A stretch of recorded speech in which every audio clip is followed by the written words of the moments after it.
So, in the year 2045, Earth was basically a war zone. People were fighting giant monsters everywhere. It was super scary, and the soldiers were getting wrecked left and right. There was fire, chaos, and lots of yelling. Then, one huge monster with crazy red eyes showed up. This thing was massive. Its sharp tentacle aimed right at one soldier, and the poor dude just froze in fear. But then, out of nowhere, a man jumped in and sliced the tentacle. That was some insane timing. The monster howled like it just stubbed its toe, but way worse. The hero dude wore a military cap, and he wasn't having any of this monster nonsense. He started attacking like a total boss, cutting off the monster's limbs with his sword. The monster tried to hit back, but this guy dodged and whipped out a gun. Bam! He shot at the monster, and soon, the beast was down. Fuck yeah, that was super easy. After the fight, the man told the scared soldier to get up. This hero was Han Sung, the commander-in-chief of Earth's last defense squad. Humanity had been fighting monsters for decades. Those fucked things randomly spawned on Earth and thus began to destroy it. And there were almost no soldiers left. Thank God, after countless battles, those monsters almost gone. And now, his last target was in front of him. After all, maybe he could declare Earth to be free again. But just then, zap! A golden magic circle appeared under him. He then vanished in a flash of light. Bro, his gun was just left behind on the battlefield. The soldier he saved started freaking out, calling for his commander. Well, our boy woke up somewhere pitch black, and he was chained up with glowing ropes. A bunch of creepy people in robes stood around him, looking shocked that their spell worked. Han Sung was confused and angry, wondering where he was. An old man in robes welcomed him and asked him to kill the Demon King and save their country. What bullshit is this? Of course, our boy was not happy. He yelled at them, wanting to know who they were and to shut up. The old man just waved his hand, and the glowing chain squeezed Han Sung, making him scream in pain. It hurt like hell. The old guy told him to chill out and said he'd be fine if he did what they wanted. He asked Han Sung again to defeat the Demon King, and even promised that if he helped, maybe they could send him home. With a scary look, he asked if Han Sung would accept. Han Sung, stuck in those magic chains and hurting, realized he had no choice. He agreed, but he was pissed, as he should be, duh. Just like that, our protagonist was dragged into a new world as the otherworldly hero of this empire. His new life sucked even more. For 10 years, he trained every day, fighting monsters and doing whatever the empire wanted. It never stopped. Finally, he defeated the big bad Demon King, Valror, after a whole decade. Han Sung dreamed every night about going home. He thought he was finally free. But nope, the old bastard came back with bad news. There was another job. Some rebels still fought against the empire, and Han Sung had to take them out. The new target was a guy named Badel. The old man promised that if Han Sung finished this mission, he would finally be free. As the painful magic chains burned him again, our boy got angry. He thought that a dog with a collar couldn't choose anything. He cursed these guys for making him their slave, and got ready for another fight. Then, the scene switched to a place called Teutonia Night Kingdom. Han Sung was hunting down Badel there. They fought hard, but in the end, our MC defeated him. As Badel lay dying, he called Han Sung a fool for listening to the Empire. Han Sung, feeling sad and guilty, said he had no choice. Badel, all bloody but still kind of cool, told our boy not to say sorry. He warned him that the Empire would dump him soon too. After the mission ended, Han Sung thought it was finally over. He could go home, right? Nah. Suddenly, a bastard named Count Brandenburg showed up and stabbed Han Sung from behind. Ouch, dude. That bastard acted all cold and congratulated our boy on being the most loyal hunting dog. Han Sung, shocked and gasping, realized he had been betrayed. Brandenburg laughed and said the hero was just the most foolish man in this empire. He twisted the sword in Han Sung's chest, saying a hunting dog only knows how to bite. He then said goodbye as Han Sung fell down, dying. This bastard, I want to skip to the chapter where he died. Anyway, as Han Sung lay there, he was mad. He cursed the empire and swore he would never forget what they did to him. With his last breath, he promised to destroy all of them. Then, a bright blue light exploded from his chest. That night, Han Sung's old life ended, and a new one started. Suddenly, he woke up as a baby. A beautiful woman was holding him, saying she was his mom. Behind her was a man with long black hair. Bro, I knew our boy was gonna be super rich now. Han Sung somehow felt like he knew this guy. Then he realized it was Duke Saxon, the best necromancer ever. Now he understood. He had been reborn in Necropolis, a place full of forbidden magic ruled by the Empire. He smiled. Thank God the Stone of Reincarnation had worked. That Stone of Reincarnation was a super dangerous artifact, and he only used it because he was desperate to escape. He didn't know what kind of body he would get, but wow, he got lucky. Now he was the first son of the Saxon family, one of the most powerful noble houses in the Empire. Our protagonist thought he was basically born with a golden spoon in his mouth. He felt more determined than ever to get revenge. He decided that when he grew up and learned necromancy, he would destroy everyone who betrayed him. Especially that bald fucking bastard. His smug face even make me want to punch him until he begs for mercy. But his new parents noticed something weird. Their baby, Han Sung, wasn't crying at all. The Duchess holding him looked worried and asked the nanny why. The nanny said it was strange, but at least he was breathing fine. Duke Saxon said a baby who doesn't cry could be bad luck. Yet the nanny said not to worry. Then she suggested they could just smack his butt to make him cry. Without waiting, the nanny slapped baby Hansung's bottom. Hansung got mad, but he still refused to cry. Who the hell would a grown man want to cry? His parents watched, kind of entertained, and the Duchess joked that maybe he had the Duke's strong will.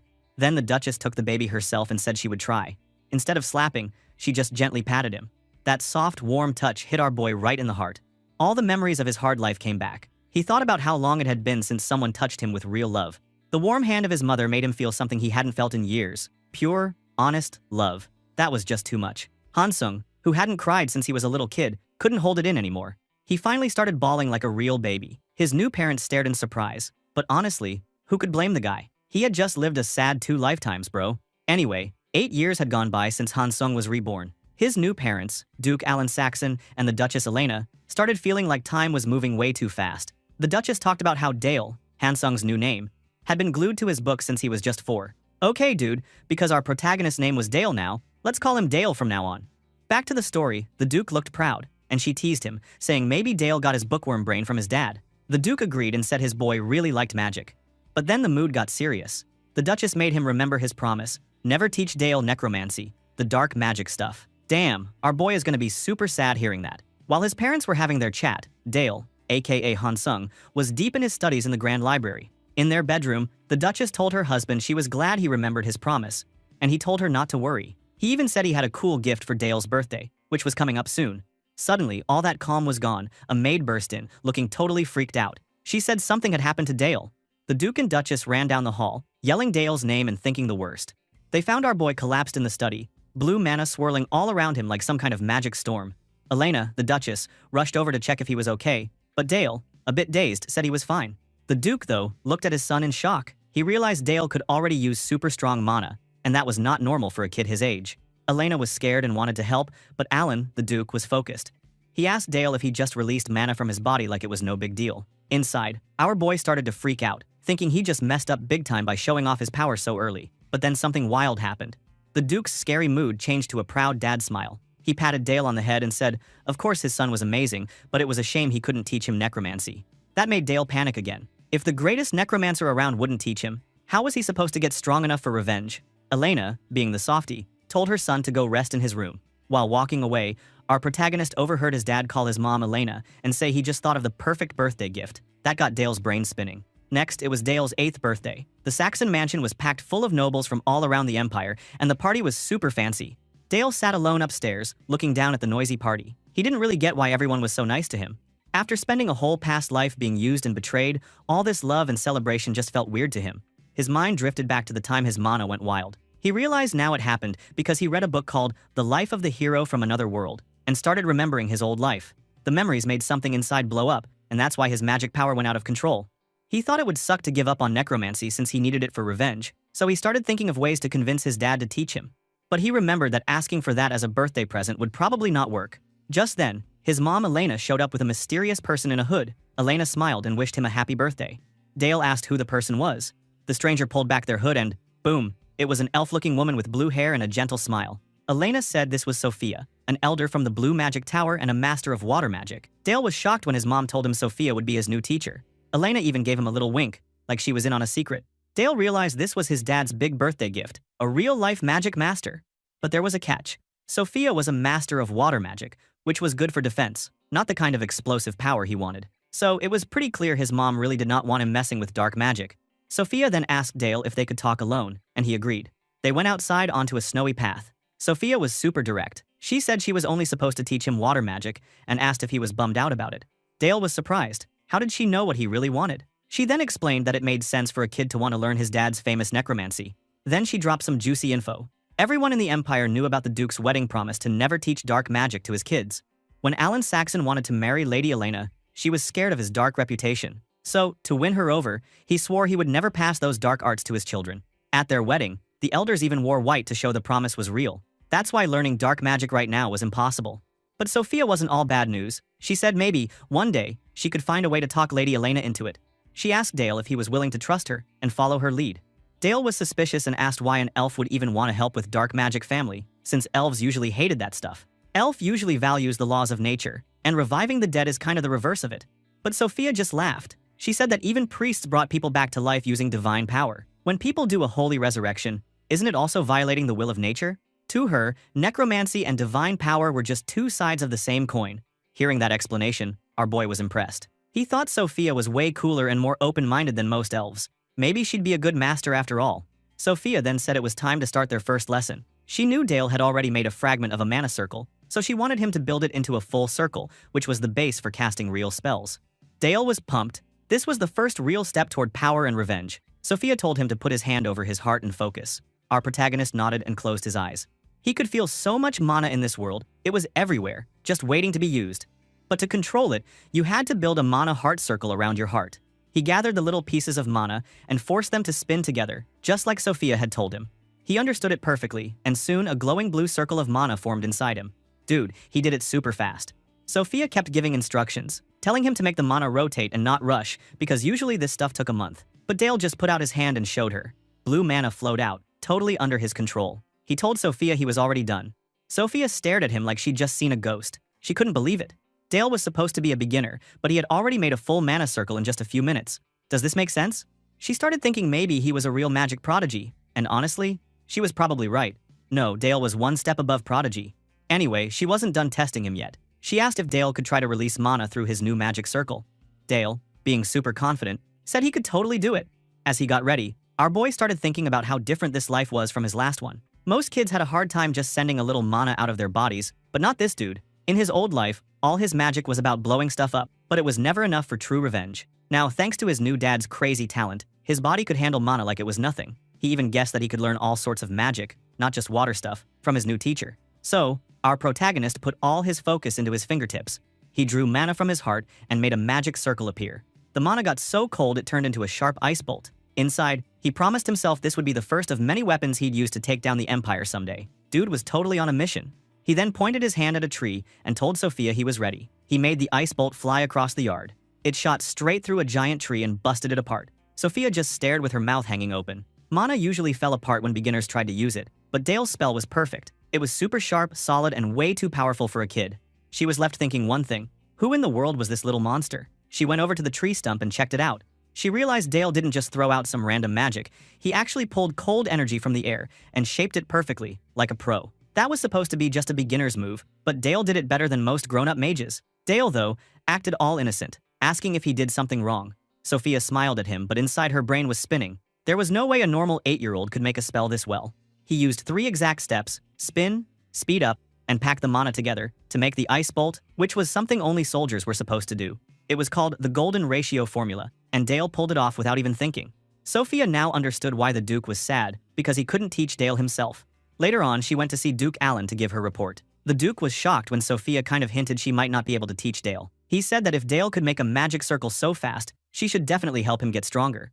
But Sophia explained that Dale didn't just make a circle, he created a perfect, super deadly spell right away. The Duke couldn't believe it. She told him the spell was military level, with a perfect formula, and said his son had a real knack for making things that could kill. The Duke got the wrong idea and asked if she was saying she couldn't handle teaching a kid with so much destructive power. Well, everyone knows the Blue Magic Tower pursues non-violent magic, but Sophia quickly said that was not the problem. In fact, she wanted to help Dale even more because of his gift.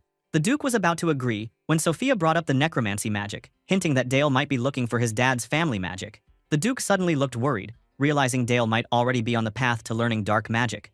She kept telling him she respected his promise to Elena, but he couldn't just choose everything for Dale, not when the kid was this talented. While all the grown-ups were talking about his crazy powers, Dale was hanging out in the hallway, trying to eavesdrop. He couldn't hear anything, so he just slumped onto the floor, sure they were talking about him again. He thought back to his magic lesson and realized he needed to be way more careful with his power from now on. He remembered how shocked Sophia was and decided he couldn't keep going full blast like that. Then someone called his name. Our boy looked up and saw a super shiny knight with a big smile. Dale's whole face lit up as he called out, "Uncle Helmet!" Helmet greeted him with a big laugh and asked what he was doing on the floor. Dale, acting silly, asked where his uncle had been. He then told him he was out fighting monsters and keeping the family safe, then picked him up in a huge bear hug. While Helmet held him, Dale guessed right away that his uncle had been in the dungeon, fighting all the scary stuff down there. He got a little sad, thinking about how dangerous dungeons were in this world and how knights like Helmet had to risk their lives all the time. He knew the Saxon lands were even crazier than other places, because, after he beat the Demon King in his last life, the Empire dumped all the leftover monsters here. That was some serious crap. Back in the moment, Our protagonist told Helmet to be careful out there. Helmet was touched and asked if Dale was worried about him. Right then, Duke Allen came out of the study, and Helmet quickly knelt to show respect. The Duke thanked him for his hard work. Suddenly, Elena, Dale's mom, showed up with a huge happy smile. She ran to Dale and said she heard he reached the first circle in magic, and she was super proud.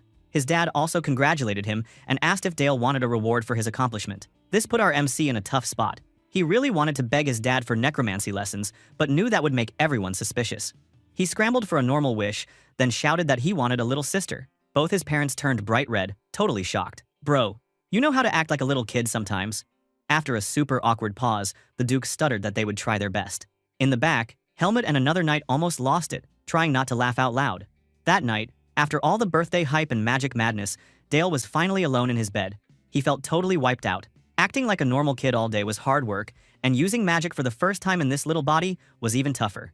He yawned and started drifting off, thinking he really needed some good sleep. But nope, no sweet dreams for this guy. Suddenly, he was thrown into a crazy nightmare. It was like he got teleported back into his old life. He saw that bastard Brandenburg, the same jerk who betrayed and stabbed him before. Brandenburg's ghostly face popped up, looking all evil and creepy. He started trash-talking Dale, asking if our boy was getting soft in this new comfy life. He teased him. Maybe he had already forgotten about revenge. Then, the bastard leaned in really close and said the Empire would never stop hunting Dale, and they were going to wipe him out completely. Dang, that was harsh.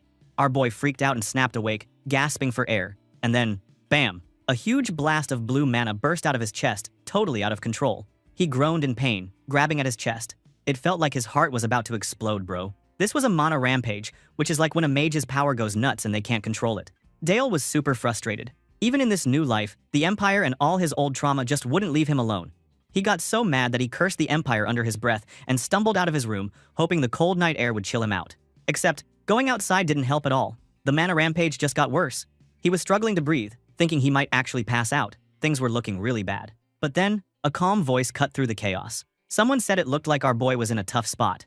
Dale looked up and saw Sophia, his magic teacher, standing there cool as ever. She said she could see the mana rampage and that he had crazy talent, but she also admitted his magic made her feel kind of nervous, like there was something dangerous inside him. She then walked over, put her hand on his chest, and sent out calming mana energy into him. She thought to herself that if that dark, nasty feeling in Dale's magic took over, he might never be the same again. Thanks to her, the wild energy finally chilled out. Dale looked down and could control his mana again easily in his hands. He felt super relieved, like he just dodged a huge disaster.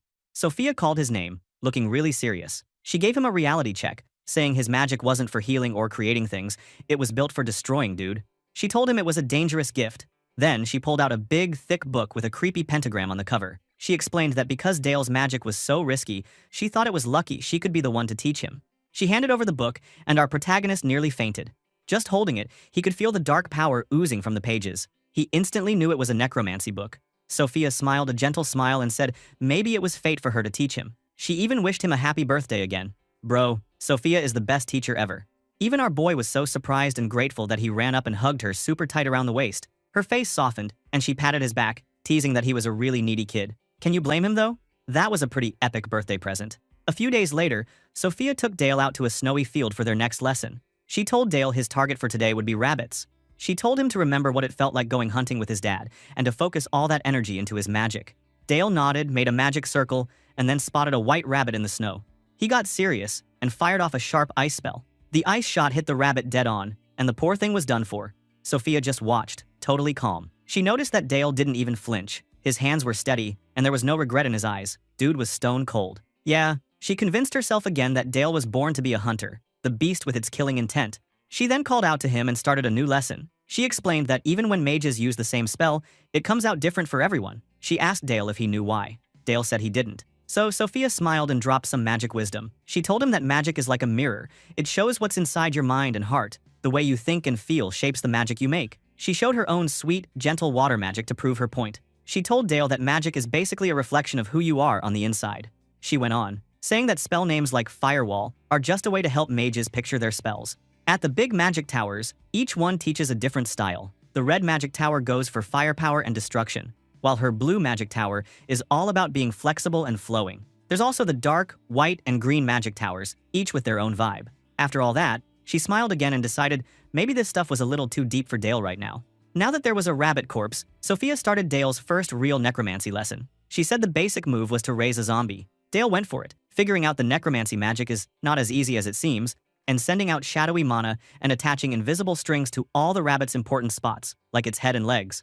The dead rabbit jerked up to its feet, and its eyes started glowing red. She looked impressed and said he did a good job. Next step, Sophia asked Dale if he was ready for the next challenge. Dale said he was totally ready. She told him to put a defensive spell, called Frozen Armor, on his new undead minion. Dale focused, blue mana sparking everywhere, and shot out a burst of ice power. In seconds, the zombie rabbit was covered in jagged, shiny ice armor. Sophia checked out his work and said he did pretty well. She wanted to make sure it was strong, so she made her own giant ice bolt and fired it right at the zombie. The bolt smashed into the armor, breaking some of the ice, but the zombie rabbit was still standing. Dale's face lit up with a huge smile. He was super proud that his zombie creation blocked his master's attack. Seeing Dale all fired up, Sophia nodded and said he did awesome, then asked if he had another wish. Dale, still pumped, said he wanted her to properly teach him both the dark arts and more techniques for his water magic. Bro, this kid was never satisfied, always aiming higher. Hearing that, Sophia just gave him a tiny weird smile, and then she shut him down with one word: no. Yup, just like that.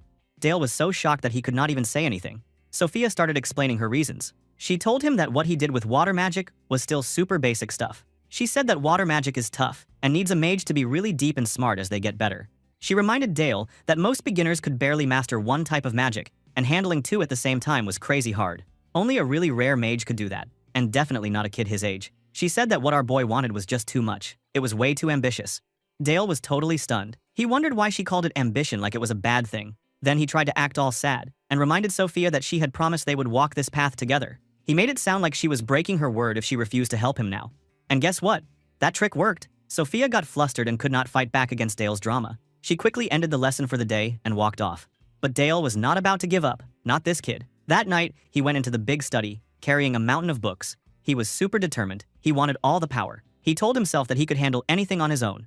He promised himself that he would work so hard that Sophia would have to teach him both water magic and necromancy. No arguments. After that long, crazy night, somebody called Dale's name again and again. He looked up and saw Sophia standing there on the snowy plain. She looked worried and said that he looked like he had not slept at all. Dale tried to act super cheerful and told her he stayed up to prepare something just for her. Sophia told him to be careful and not work too hard, but our boy just smiled and said he was ready. Now it was showtime. He threw his hand out, and a dark magic circle appeared. He pointed to an armored zombie rabbit. Sophia watched with a little smile, and she saw that he had already learned the basic spell in just one night. But Dale was not done showing off, not even close. The armor on the zombie rabbit suddenly started to crack and glow. Then, boom, it exploded with ice shards shooting everywhere. Sophia was shocked. She realized this was a super advanced spell called Ice Explosion. But wait, there was more. Now the zombie rabbit created a dark ball inside its stomach, and it exploded again, blasting the flying ice shards even farther. Dude, the combo was wild. Ice and dark magic mashed together. Sophia had to think fast, and made a shining, six-sided magic shield to protect herself. When the dust finally settled, she stared at Dale, totally speechless. Our boy stayed calm and explained that he used two spells, Corpse Explosion and Ice Explosion, at the same time. He said he mixed water magic and dark magic into one attack. To prove he was the real deal, he made an orb of water magic in one hand and a swirl of dark energy in the other. With a big, confident grin, he asked Sophia if this was enough to call him a dual mage. Bro, this kid knows how to aura farming. Anyway, Sophia just stood there, her shield still up. She had never seen a combo attack like that before. Dale's magic was seriously strong and kinda scary. He had used the corpse explosion to make the blast bigger, and then sent ice and bone flying everywhere like deadly blades. She then went down on one knee in the snow to look at the sharp ice pieces. She thought Dale's magic was not just creative, it was also made for killing, like something a soldier would use in a war. She wondered what kind of creepy images Dale had in his mind to make spells like that. While she was thinking, Dale's face went super happy. He called out to his uncle Helmut, who was riding up on a horse. Helmut was leading a bunch of knights in black armor. He greeted Dale and Sophia. Our boy got really excited and asked if he had just come back from a dungeon raid. Helmut nodded. These guys were the Black Cavalry, the most epic knights in the Dukedom of Saxon. They could cover their lances with magical energy, and Helmut was one of the 7 strongest swordmasters on the whole continent. Dale saw his chance, flashed his best smile, and reminded Helmut about teaching him sword fighting. The uncle laughed and said he did not forget. Then he told Dale not to hang out in the cold for too long as his knights rode away. Sophia then told Dale it was time to go back to the estate, and Dale agreed, calling her master, like a good student. That night, Sophia met with Dale's parents, Duke Alan and Duchess Elena. She told them calmly that their son had mastered the first circle in both necromancy and water magic. The Duke and Duchess were shocked. Duke Alan reminded Sophia they only wanted her to teach Dale water magic. Sophia said she knew that, but as Dale's mentor, she felt she had to teach him what he wanted, because his ambition was way bigger than just one kind of magic. Duchess Elena thought about it and agreed. She said that Sophia could teach him about some dark magic if that was what Dale wanted, but she should also continue teaching water magic, as promised. Sophia nodded. She would take care of Dale. As she left, she told the Duchess she was sorry for not keeping her word. After Sophia was gone, Elena said she could not believe how amazing their kid was. He had become a dual mage at only 8 years old. The Duke agreed, saying that Dale's power was a little scary, but of course he had to be strong, because he was their child. The Duke somehow feels sorry and tells Elena that he wants to teach Dale necromancy himself. He said he wanted his son to be strong enough to do a lord's job. He also noted that, as a mage, he wanted a super talented student like Dale, but most of all, he wanted his son to get his legacy. The Duke got really emotional, bro. He even apologized to Elena for breaking a promise he made a long time ago. Elena listened with a serious face. She knew people hated necromancy and were scared of it. That's why she always tried to make the Duke stop. But after seeing how determined Alan was, she could not stay angry. She gave him a big, warm hug. She stated that if he was going to do this, he should teach Dale to be so good at necromancy that nobody else's opinion mattered. That was actually kind of sweet. The Duke hugged her back, super moved. Then he swore, on everything that he would train Dale to be the best of the best. You could tell he meant it. Soon, it was time for Dale's very first necromancy lesson with his dad. This was not just some normal class, bro. The Duke took Dale deep underground, all the way to a spooky magic workshop under the castle. It was dark and kind of creepy, with a stone table in the middle. There was even a dead rabbit just lying there. The Duke started the lesson by giving Dale a super stern look. He was really disappointed. He wanted to know how Dale could bring back the dead if he did not understand how those bodies worked. Dale tried to defend himself. He said he just did what Sophia taught him, nothing fancy. But the Duke was not having it, dude. He told our protagonist he was not allowed to use those basic spells with him. So, instead of magic, the Duke made Dale study. Hardcore study. He gave him a desk stacked with giant books about bones and muscles. The Duke told him to memorize everything about how every living thing was built. Man, Dale must have thought this was going to be boring, but he worked super hard and remembered every single word from those big books. Bro basically learned how to suddenly be a doctor in his life. When Dale finished studying, his dad handed him a grimoire and told him it was time for real magic. But when Dale looked up, he was shocked. There was a goblin corpse on the table. The Duke noticed Dale's confusion and grinned. He explained the difference between a weak mage and a real master at necromancy. He said a rookie might make a famous swordmaster's body just walk around like a lame zombie, but a true pro could turn a normal soldier into a death knight. He pointed at the goblin and told Dale to show what he could do with it. Our boy took a deep breath and got ready. Purple mana started swirling around his body. Yeah, he was not playing around. He realized this was way harder than the rabbit. The goblin had 2 legs and was way more complicated. He shot a string of purple energy into the goblin. He tried to animate it, but it was like handling a crazy puppet with a lot of strings. He wanted to make the goblin stronger, so he tried to make its body harder and tougher. But dude, he messed up. The goblin's body got so stiff that it could not even move. Crap, talk about a fail.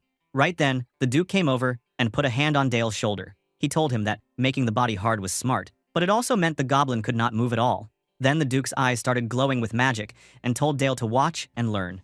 The Duke released a massive wave of dark magic that wrapped around the goblin. The goblin floated up in the air, sparking with super powerful purple energy. He then started explaining stuff. He said that the ribcage is built to protect organs, but dead things do not even need that. As he talked, his magic twisted and changed the goblin's bones. The ribcage exploded outward and turned into long, sharp bone blades sticking out of its chest. A real necromancer has to know how to change a body to fit his wishes. Dude, that was creepy, but kinda awesome too. Dale just stood there sweating, not sure if he should be scared or impressed. So, this is the real necromancy. Standing next to the super freaky goblin, the Duke said this was the foundation of black magic. Knowing how to change bodies for your own goals. Dale looked up at his dad, totally changed inside. He asked his dad to teach him how the Noir Magic Tower thought about magic, what was their main idea? The Duke looked really happy at that. He asked if his son truly wanted to know the truth. Then he knelt down to Dale's level and said that the truth always lives inside death. To find it, they had to understand what life really meant. Those words hit Dale hard. Suddenly, he remembered when he was Hansung, a hero on a burning battlefield filled with bodies. A man was kneeling in front of him, begging to live. Hansung just ignored the man's cries and cut him down with a bloody sword. The memory was brutal, bro. He never knew the beauty of life. After all, he was always be a killing machine. Our boy suddenly came back to the present, shaking and sweating. The Duke called Dale's name, worried that something was wrong. Dale stammered and said he was fine, even though he looked freaked out. He tried to stand tall and kept telling himself that he was okay, even while the whole room felt like it was spinning. As the days went by, our MC kept doing magic training with his dad. Pretty soon, everybody in the Empire heard the crazy news. Duke Alan Saxon was teaching his son the dark arts himself. The nobles were freaking out, because the Duke had broken a huge promise to his wife. Now, everyone, from sneaky red-haired guys to strict old lords and clever witches, was paying attention to Dale and his family. So they are all the enemy in the future? Or what? Anyway, a few weeks later, Dale was not just sitting around doing magic. Nope, this kid was busy learning sword fighting, and his teacher was none other than his uncle, Helmut. They were dueling with wooden swords, smacking and clashing like it was a real battle. Every time Dale attacked, Helmut blocked him super easily, but he did it with this big, confident smile, like he was having the time of his life. Dale did not give up, though. He stared at his uncle, looking for any tiny chance to break through. Helmut noticed this and just smirked, clearly impressed with how stubborn his nephew was. Then, he went on the attack. He swung hard, but Dale was quick. He dodged and then did this insane move. Dude went airborne, spinning around and coming at Helmut from a wild angle. Helmut's eyes almost popped out of his head in shock. Dale's move actually worked. He knocked the sword right out of his uncle's hand. Dale was breathing hard, like he just ran a marathon. And Helmut just laughed like crazy, totally loving the fight, and gave him some serious praise. But our boy was sharp. He pointed out that there was no way a sword god like Helmut would just drop his weapon. He guessed his uncle did it on purpose. Helmut said that was not true. He really was surprised. He explained that he had used real sword moves, the kind that would have taken down a normal person for good. Then he got a little sad, saying Dale's sword skills were so good, it was a shame he was going to be a mage instead. He then put a hand on Dale's shoulder, looking all serious. He wanted to know why Dale trained so hard, especially when his hands were already all bandaged up. He even knelt down to fix up Dale's wounds. He told Dale not to push himself until he got hurt. Our MC looked at his own hands, and then told his uncle that he had a reason for working this hard.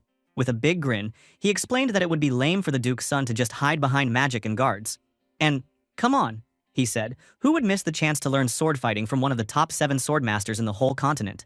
Bro, Helmut loved that answer. He laughed so loud it probably scared the birds away. He said if he had a kid like Dale, he would be proud forever. Dale pumped his fist in the air, super happy to get that kind of compliment. But their fun moment did not last. The Duchess, Elena, showed up, looking like she was having a good time watching her son train. She told them they seemed really cheerful, and Dale ran up to greet his mom. Elena smiled and said she came to check on Dale's training, but she also had some news. She asked if he remembered what he wanted for his birthday. Dale looked confused for a second.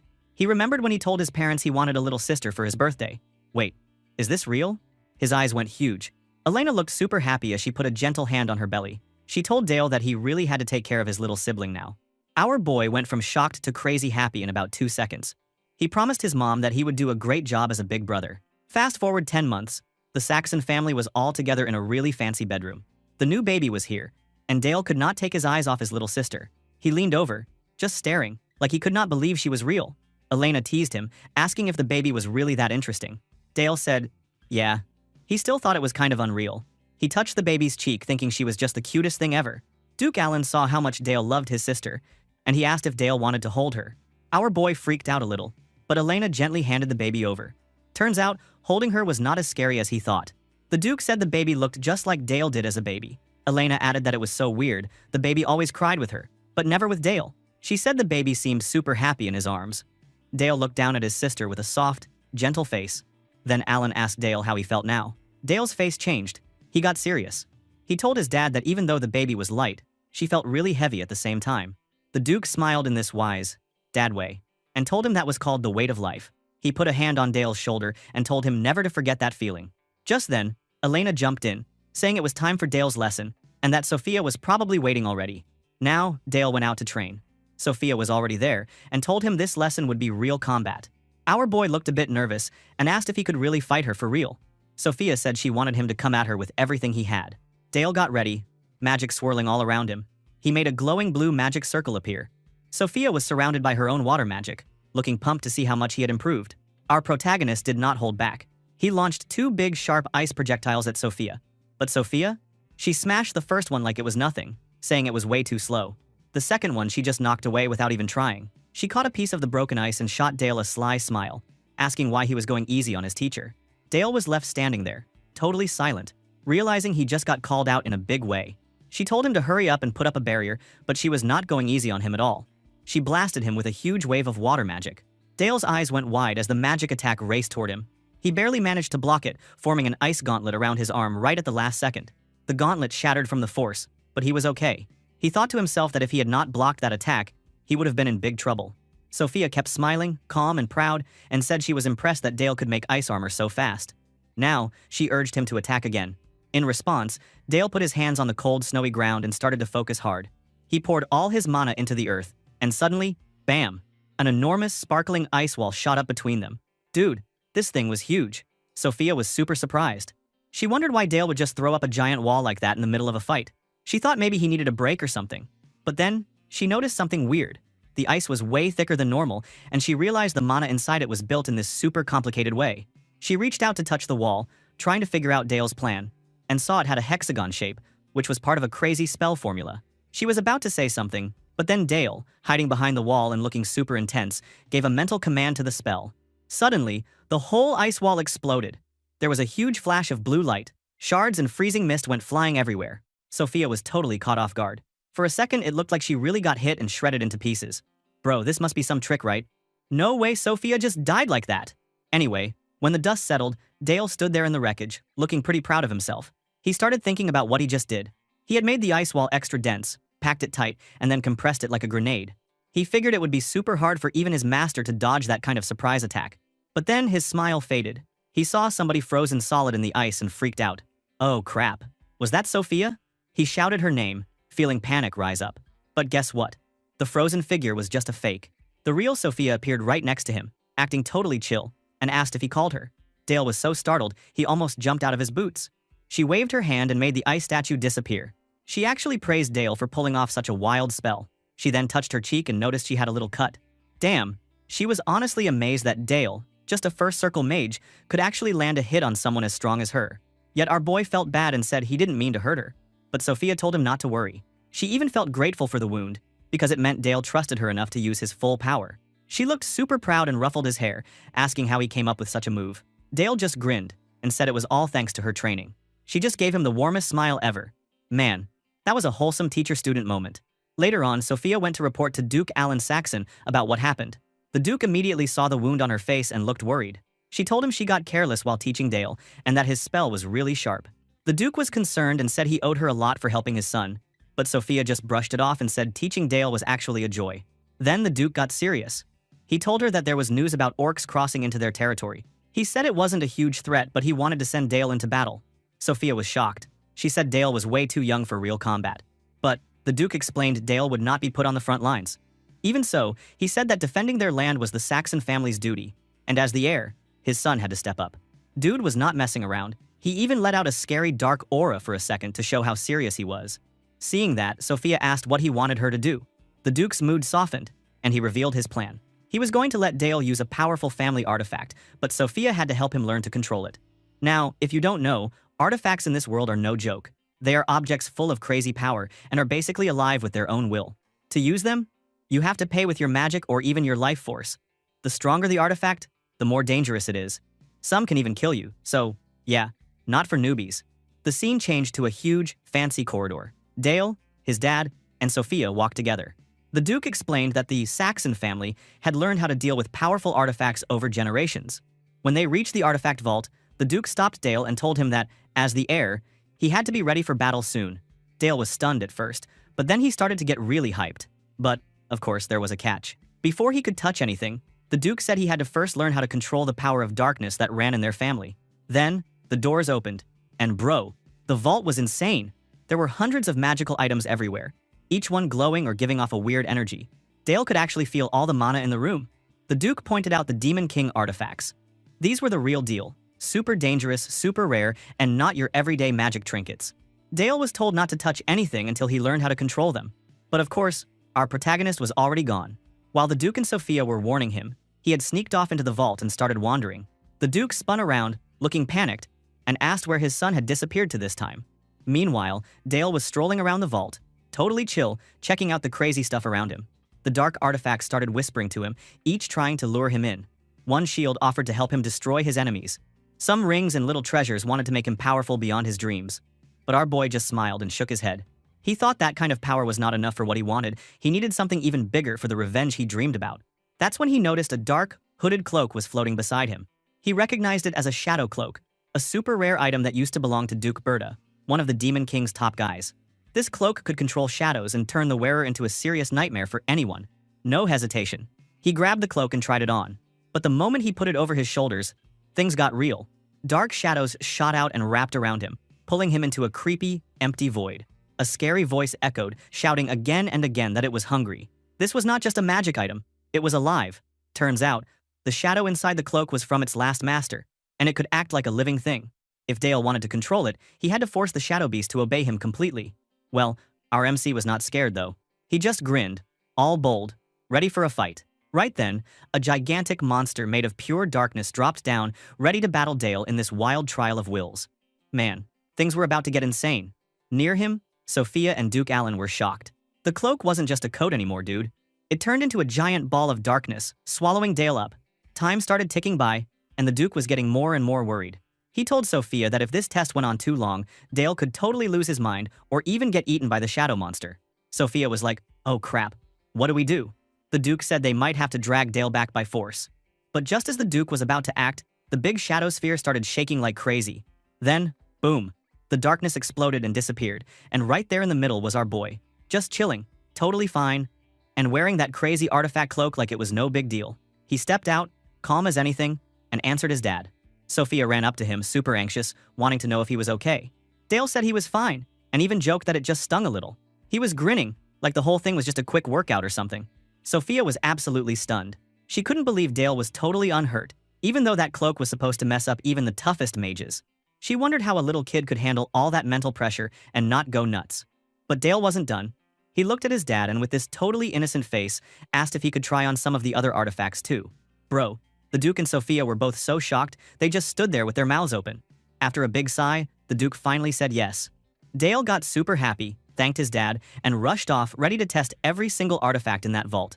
Dude was going to be busy for a while. A few days later, out on the Saxon family training field, our protagonist was ready for more action. His uncle Helmut saw him and nearly dropped his sword. He pointed at the shadow cloak and asked if it was really that infamous artifact. Dale said yep, that was the one. Helmut was still worried and told him that the cloak was supposed to be super hard to control. Dale just shrugged and said it felt fine, just a tiny prickling, nothing scary.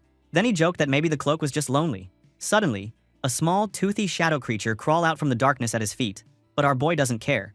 The shadow creature actually got annoyed and let out a tiny scream, so Dale just grinned and stepped on its head like it was a little bug. Man, these cloaks must be thinking it chose the wrong master. Anyway, Dale told Helmut he had a request, a real fight. He wanted to spar with his uncle, for real this time. Helmut was caught off guard, but then his face lit up. He was pumped. His whole body started glowing with this blue energy, showing just how strong he was, one of the 7 sword masters on the continent, dude. Dale felt the pressure right away, but Helmut smiled and promised he would only use basic sword moves, no magic aura or anything. Dale's eyes got serious. He thought to himself that knights always fight with everything they have, so maybe his uncle wasn't actually going to take it easy. But our boy had a secret plan. He wanted to use this sparring match to really test out his new shadow cloak. He needed to see if the weapons it could make were actually useful in a real fight. So, he let the shadows rise up and then kicked off the battle with a shadow blade rush, shooting a bunch of sharp, dark projectiles at Helmut. Dude, Helmut just swung his giant sword once and smashed all the shadow blades like they were paper. Our boy was totally shocked. His uncle had just used pure muscle to beat a magic attack. Helmut started laughing, super impressed, and said Dale's attack was awesome. Now it was his turn. He charged at Dale with insane speed. Dale dodged the first swing and used the shadows from his cloak to try and trap him with sharp, spiky shadows shooting up from the ground. But Helmut didn't even flinch. He just grabbed one of the spikes with his metal glove and stopped it cold. Dale couldn't believe how strong his uncle was. Then he jumped way up and brought his sword down in a big overhead swing. Dale had to throw up a shadow shield to block it. The impact was insane, cracking the ground and sending him sliding backwards. Helmut landed and was amazed that Dale actually blocked a hit that could break any normal sword. There, our protagonist realized just how much stronger artifact magic was compared to regular stuff. Helmut was fired up now and yelled that they should go for 10 more rounds. They started clashing over and over. The other knights watching from the sidelines were losing their minds. They whispered that none of them had ever lasted more than 2 hits against his boss, but Dale was keeping up with him. Those guys were starting to feel like there was a huge gap between them and their young master. Fast forward a few days, and it was almost time for Dale to head out with the army. That night, his mom, Duchess Elena, made one last try to stop him from going. She held his baby sister and told him that she was going to ask his dad to keep him safe, because she just couldn't let her son go into such a dangerous place. Dale stood beside her, looking calm but serious. He told his mom not to worry, because his dad and Uncle Helmut would be there to protect him. But Elena was still worried sick. Dale got really serious then. He said he needed to become stronger so that, one day, he could handle the responsibilities of being the next duke. He gently patted his sleeping baby sister and explained that when the time came, he wanted to be powerful enough to protect her, their mom, and their dad. Dale finished by asking his mom to let him go, so he could become strong enough to keep his family safe. Dang, that kid was growing up fast. Elena just smiled and looked at him, all loving, and finally said that he could go with the army. She gave him her blessing, And wow, Dale felt so much better. He promised her that he would come back soon, acting all cool as he climbed onto his horse. Dude was feeling pretty grown up, not gonna lie. At dawn, everything changed. The army was waiting at a military camp, people moving everywhere. Helmut told Duke Allen that everyone was ready to go. The Duke nodded, all serious, and then turned to his son. Out of nowhere, he told Dale to give the order to march instead of him. That was a big deal, bro. The Duke explained that the Black Cavalry would belong to his son someday, and that these knights were his to command. Dale was shocked. Suddenly, he realized something huge. These were his own soldiers now. He often becomes a leader for a big army. But now, it's not the soldiers of Han Sung, his past life, but Dale's. That hit him hard, and he felt a new purpose burning inside. This was his first real battle as a Saxon, and he swore to himself that he was going to do things differently this time. He then moved to the front, feeling the weight of what he had to do. He took a deep breath, raised his fist, and shouted the command for everyone to march. The knights all raised their weapons and yelled back super loud. The sound was insane, like the whole forest was shaking. Everyone could feel how pumped Dale was. As they marched through the woods, the plan got explained. There were 250 cavalrymen and some tough winter wardens with them. Their enemy? About 1,000 orcs. Yeah, that's a lot. The plan was to cross a fast, dangerous river and attack the orc camp by surprise. But how were all those horses and knights going to get across a wild river in one shot? That was the big question. Then, boom, Sophia showed up out of nowhere, surrounded by little snowflakes. She told everyone to move back because she was going to make an ice bridge for the army. Dale was so happy to see her, almost getting emotional. He knew Sophia didn't like fighting, so her coming to help was a big deal. Using her awesome magic, she froze the whole river into a giant, strong bridge. It looked amazing, like something out of a storybook. She waved her hand and told the troops they could cross. The Duke thanked her, and Dale looked back at his teacher. He told her that he was going now. Sophia just stood there, quiet, watching Dale go. After he left, she felt tears in her eyes. She even smiled a little, thinking about how much she worried about her student. Next, the real action started at the orc camp. The orcs were chilling in their rough camp inside a deep ravine, not expecting anything. Suddenly, the winter wardens, those super skilled archers, jumped out and let loose a wave of flaming arrows. The whole camp exploded into fire, chaos, and panic. Orcs were running everywhere, getting burned or taken down by arrows. But then this huge orc survivor roared so loud it shook the trees. That was the signal. Helmut yelled for the cavalry to charge. The black-armored knights formed up into a sharp wedge shape and blasted forward with their lances down. From a high cliff above, Dale, Duke Allen, and Helmut watched everything. Helmut asked Dale what he thought about the attack. Dale, thinking like a boss, broke down the charge in his head. He noticed that with the knights using their secret aura trick and their cool Kull lance formation, the orcs were basically doomed. He saw that the battle was totally one-sided right now. Duke Allen agreed, saying this was what made the Saxon cavalry so famous, but Helmut stopped Dale from getting too confident. He warned that this was just the start. On the field, the surviving orcs tried to fight back by getting into a shield wall, but the black cavalry smashed into them with crazy power. Helmut watched closely and decided to pull his men back so they could reorganize for more attacks. He fired a magical signal, and all the knights started to retreat. The orcs were so confused, they had no idea what was going on. Then, something bad happened. While the cavalry was falling back, the orcs saw one knight lagging behind. They aimed their spears, hit the knight's horse, and the poor guy crashed to the ground. From the cliff, Dale saw the whole thing. His face went dark. He quietly said that things looked rough for that guy. Helmut, next to him, just coldly said that one knight was down. Dale was shocked and a bit disgusted. He couldn't believe they were just going to leave one of their own behind. He watched as a massive orc came at the fallen knight with a giant axe, and our boy got mad. He shouted to his father and uncle, demanding to know why they were just standing there and not helping. But Duke Allen and Helmut stayed silent, looking hard and serious. Dale realized he wouldn't make it in time if he tried to ride down there. He knew the only way to save the knight was to use magic, and it had to be a super strong, one-shot spell to break through an orc's crazy tough skin. Fast, he started changing the magic formula for his ice bolt. He added some cool math for sniper-style shooting, and made it more stable, like a crazy long-range bullet. He even gave his move a sick name. Ice Bolt Barrett M98B. Yeah, that sounded dangerous. Bro playing some Battlefield 6 out of nowhere. Just as the orc was about to bring down the axe, our protagonist fired his new magic. A bright, icy beam shot across the battlefield and drilled right through the orc's head. The orc dropped like a rock. Duke Allen and Helmut just stared, totally speechless. The Duke finally said it was insane that Dale could hit a target from that far away. But Dale didn't wait around to chat. He jumped on his horse and charged into the chaos, ready to fight with his own hands.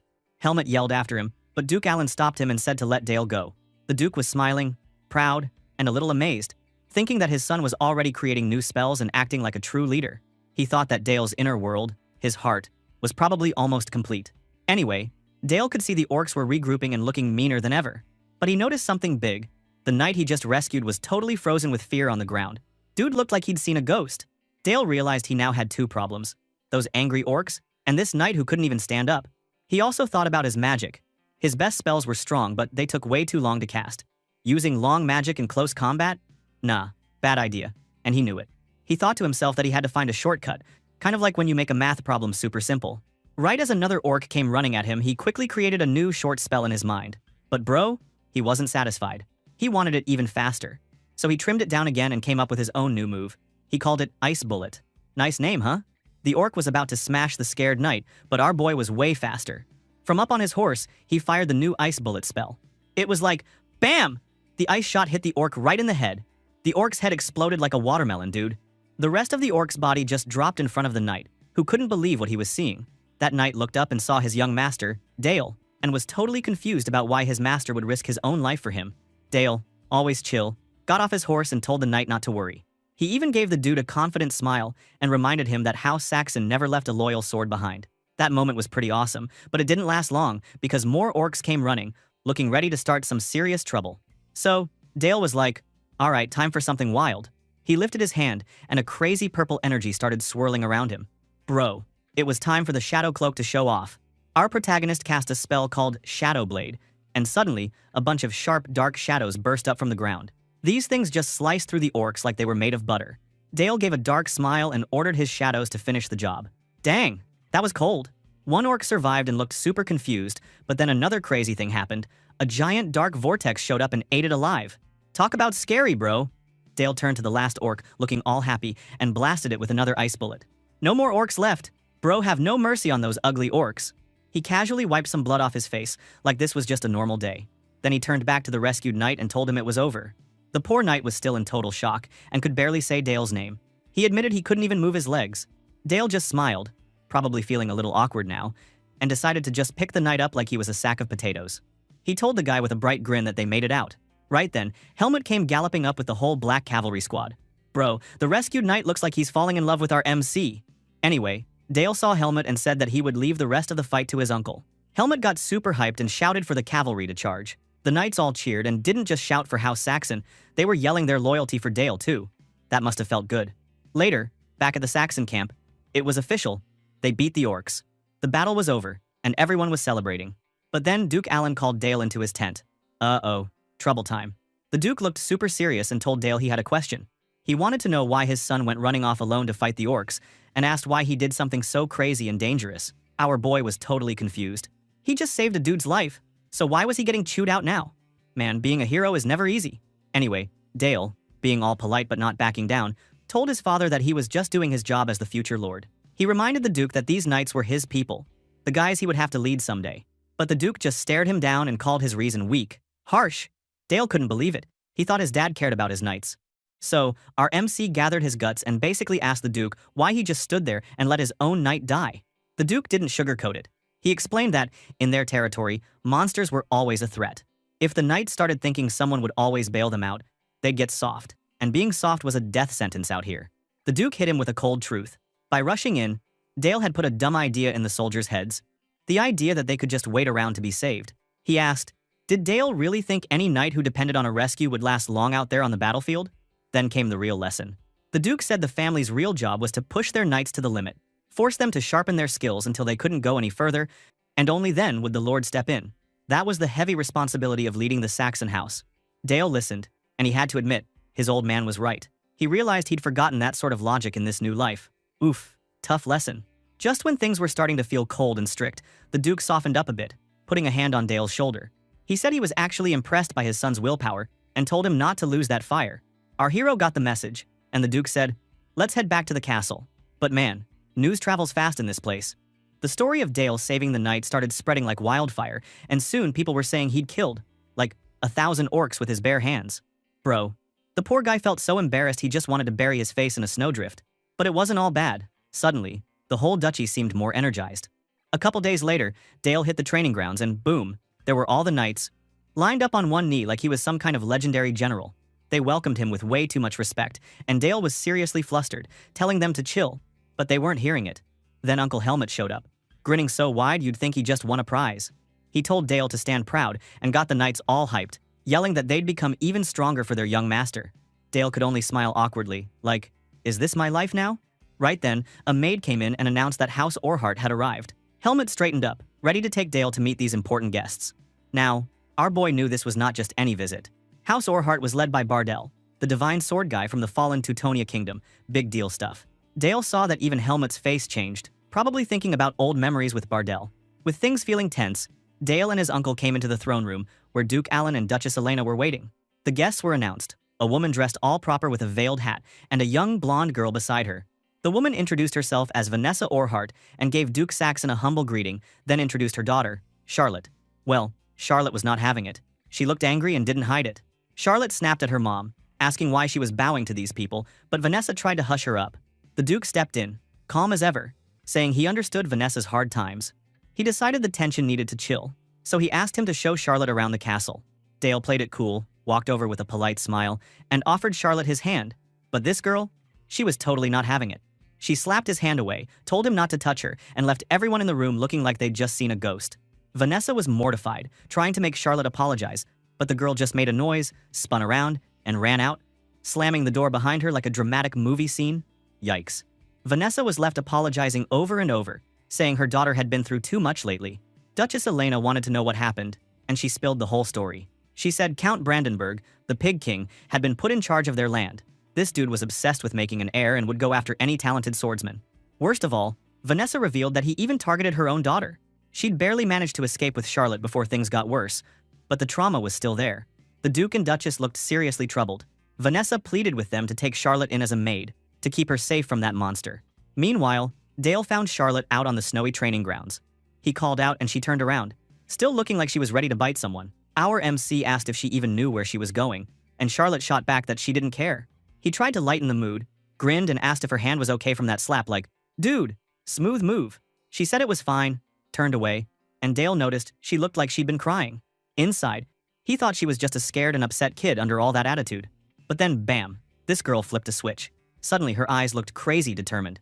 She drew her sword with lightning speed, pointed it at him, and told him they were going to fight. She told the young master to draw his weapon, and Dale just stood there, totally shocked. Charlotte stood there in the snow, sword at the ready, demanding a duel. Dale just smirked, telling her he needed a good reason to fight first. She said she knew about the wild story going around, about Dale, the one who supposedly wiped out 1,000 orcs by himself. Well, she was not impressed, by the way. She said she wanted to beat the undefeated hero and prove to everyone she was stronger so she could protect her house from a certain man. Dale was like, who? And then Charlotte dropped the name. Count Brandenburg, the holy swordsman. That name hit Dale like a truck.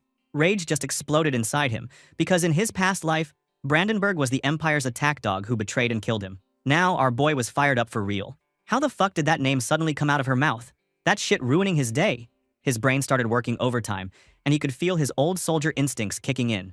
He realized that he and Charlotte actually had the same enemy, Count Brandenburg. So, instead of just treating her like a brat, he decided to test her and maybe gain a useful ally. But first he wanted to show her how much she still had to learn. So he accepted the duel and explained that their levels were too wide apart. With one smooth move, he strolled over to a rack of practice swords, picked up a short one, and turned back, flashing this smug, "You don't know anything," kind of smile. He told her she was just a kid who had no clue about real fighting, then dared her to come at him with everything she had. You could almost see the steam coming out of Charlotte's ears. She snapped that she was already doing that, then charged at him, her rapier suddenly glowing with this sick green aura. Honestly, it looked impressive. But the moment she swung, Dale blocked her attack with the practice sword like it was no big deal. Her blade and his clashed with heavy force. Charlotte got even more worked up, swinging again and again, but Dale just kept blocking, calm, cool, and totally in control. While they fought, he started analyzing her moves, like a real combat nerd. He could see she was actually good. Really good. She was snapping her wrist perfectly to push his counters away and using her aura to handle a rapier that was way too big for her size. The girl was basically channeling magic just to keep up. Then things got wild. They both pushed their auras, swords smashing together so hard that they slid back across the snowy ground. Dale was actually impressed now. This wasn't some spoiled noble kid, this was a real knight in training. Charlotte caught his look and grinned, thinking she had a shot. She lunged with a scary fast stab. Our boy barely managed to block it, but she kept pressing her advantage, throwing herself forward with attacks that crackled with energy. Charlotte was sure she was finally winning, but inside her head, things weren't so calm. A flash of memory hit, her mom telling her about her legendary dad, the divine sword who died before she was born. It was always just her and her mother, training day after day, even after their kingdom got crushed. Her mom taught her she had to protect their house no matter what, and that's what drove Charlotte now. But all her desperation just made her angrier, because no matter how hard she tried, Dale blocked every single move. She got this look in her eye, like she was about to snap, and charged one last time, yelling in pure frustration. But Dale didn't even flinch. One sharp counter, and bam, he knocked her rapier right out of her hands. The poor girl dropped to her knees in the snow, totally beaten, her sword sticking out of the ground a few feet away. She couldn't hold back the tears anymore. She wanted to know why she couldn't win, even after everything. Dale just told her the truth. She wasn't her father, the divine sword. He softened a little, saying her pride wasn't the problem, but she needed to face facts. If she stayed like this, there was no way she could protect her house from Brandenburg. That hit her hard. Charlotte kept crying, admitting that the holy swordsman was way stronger than her. She looked up at Dale, lost, and asked what she was supposed to do now. Dale crouched down looking serious and made a heavy promise. He said, as Dale of House Saxon, he swore on his family name that he would protect House Orhart. Charlotte just stared at him, totally shocked by this crazy vow. He picked up her rapier and handed it back, saying he'd keep that promise until she was strong enough to defeat Brandenburg herself. He said all of House Saxon would shield her.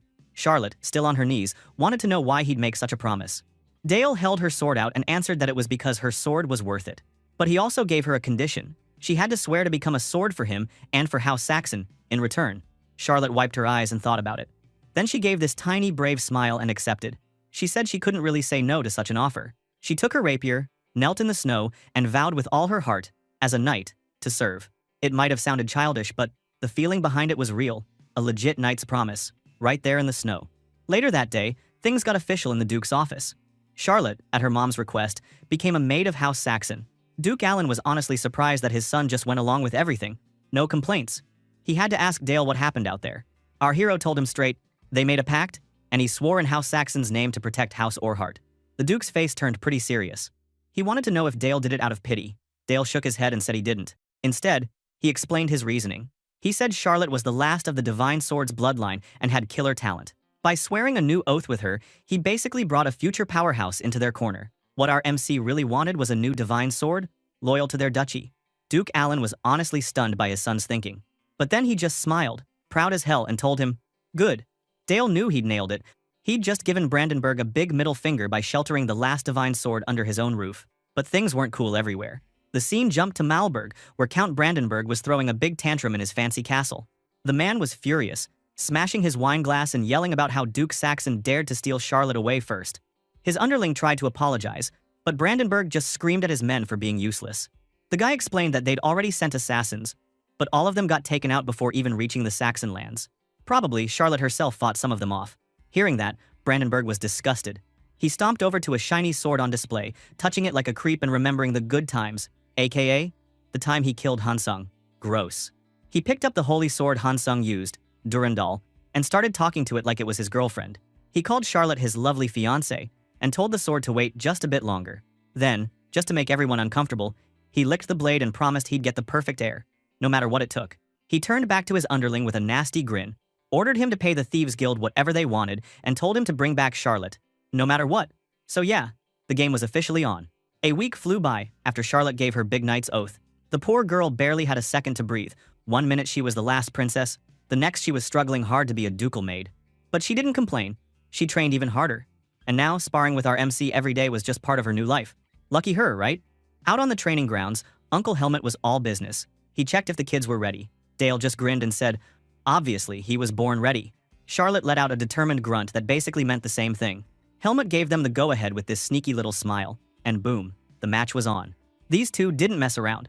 Their swords smashed together right away. Dale was flexing with his two short swords, moving fast and cocky, but Charlotte matched him for every blow. Was this even a kid's duel anymore? Helmut just watched, pretending to be chill, but in his head, he was wondering if maybe these two needed a warning label. Sure, they weren't real knights yet, but the way they moved, so sharp and so intense, was straight up impressive. Sparks flew, and for a second, it was hard to tell who was winning. Then, out of nowhere, our hero pulled a classic trick. He swept his cloak over his sword, hiding it, and when Charlotte blinked, he went for the sneak attack. That got her heated. She looked ready to explode.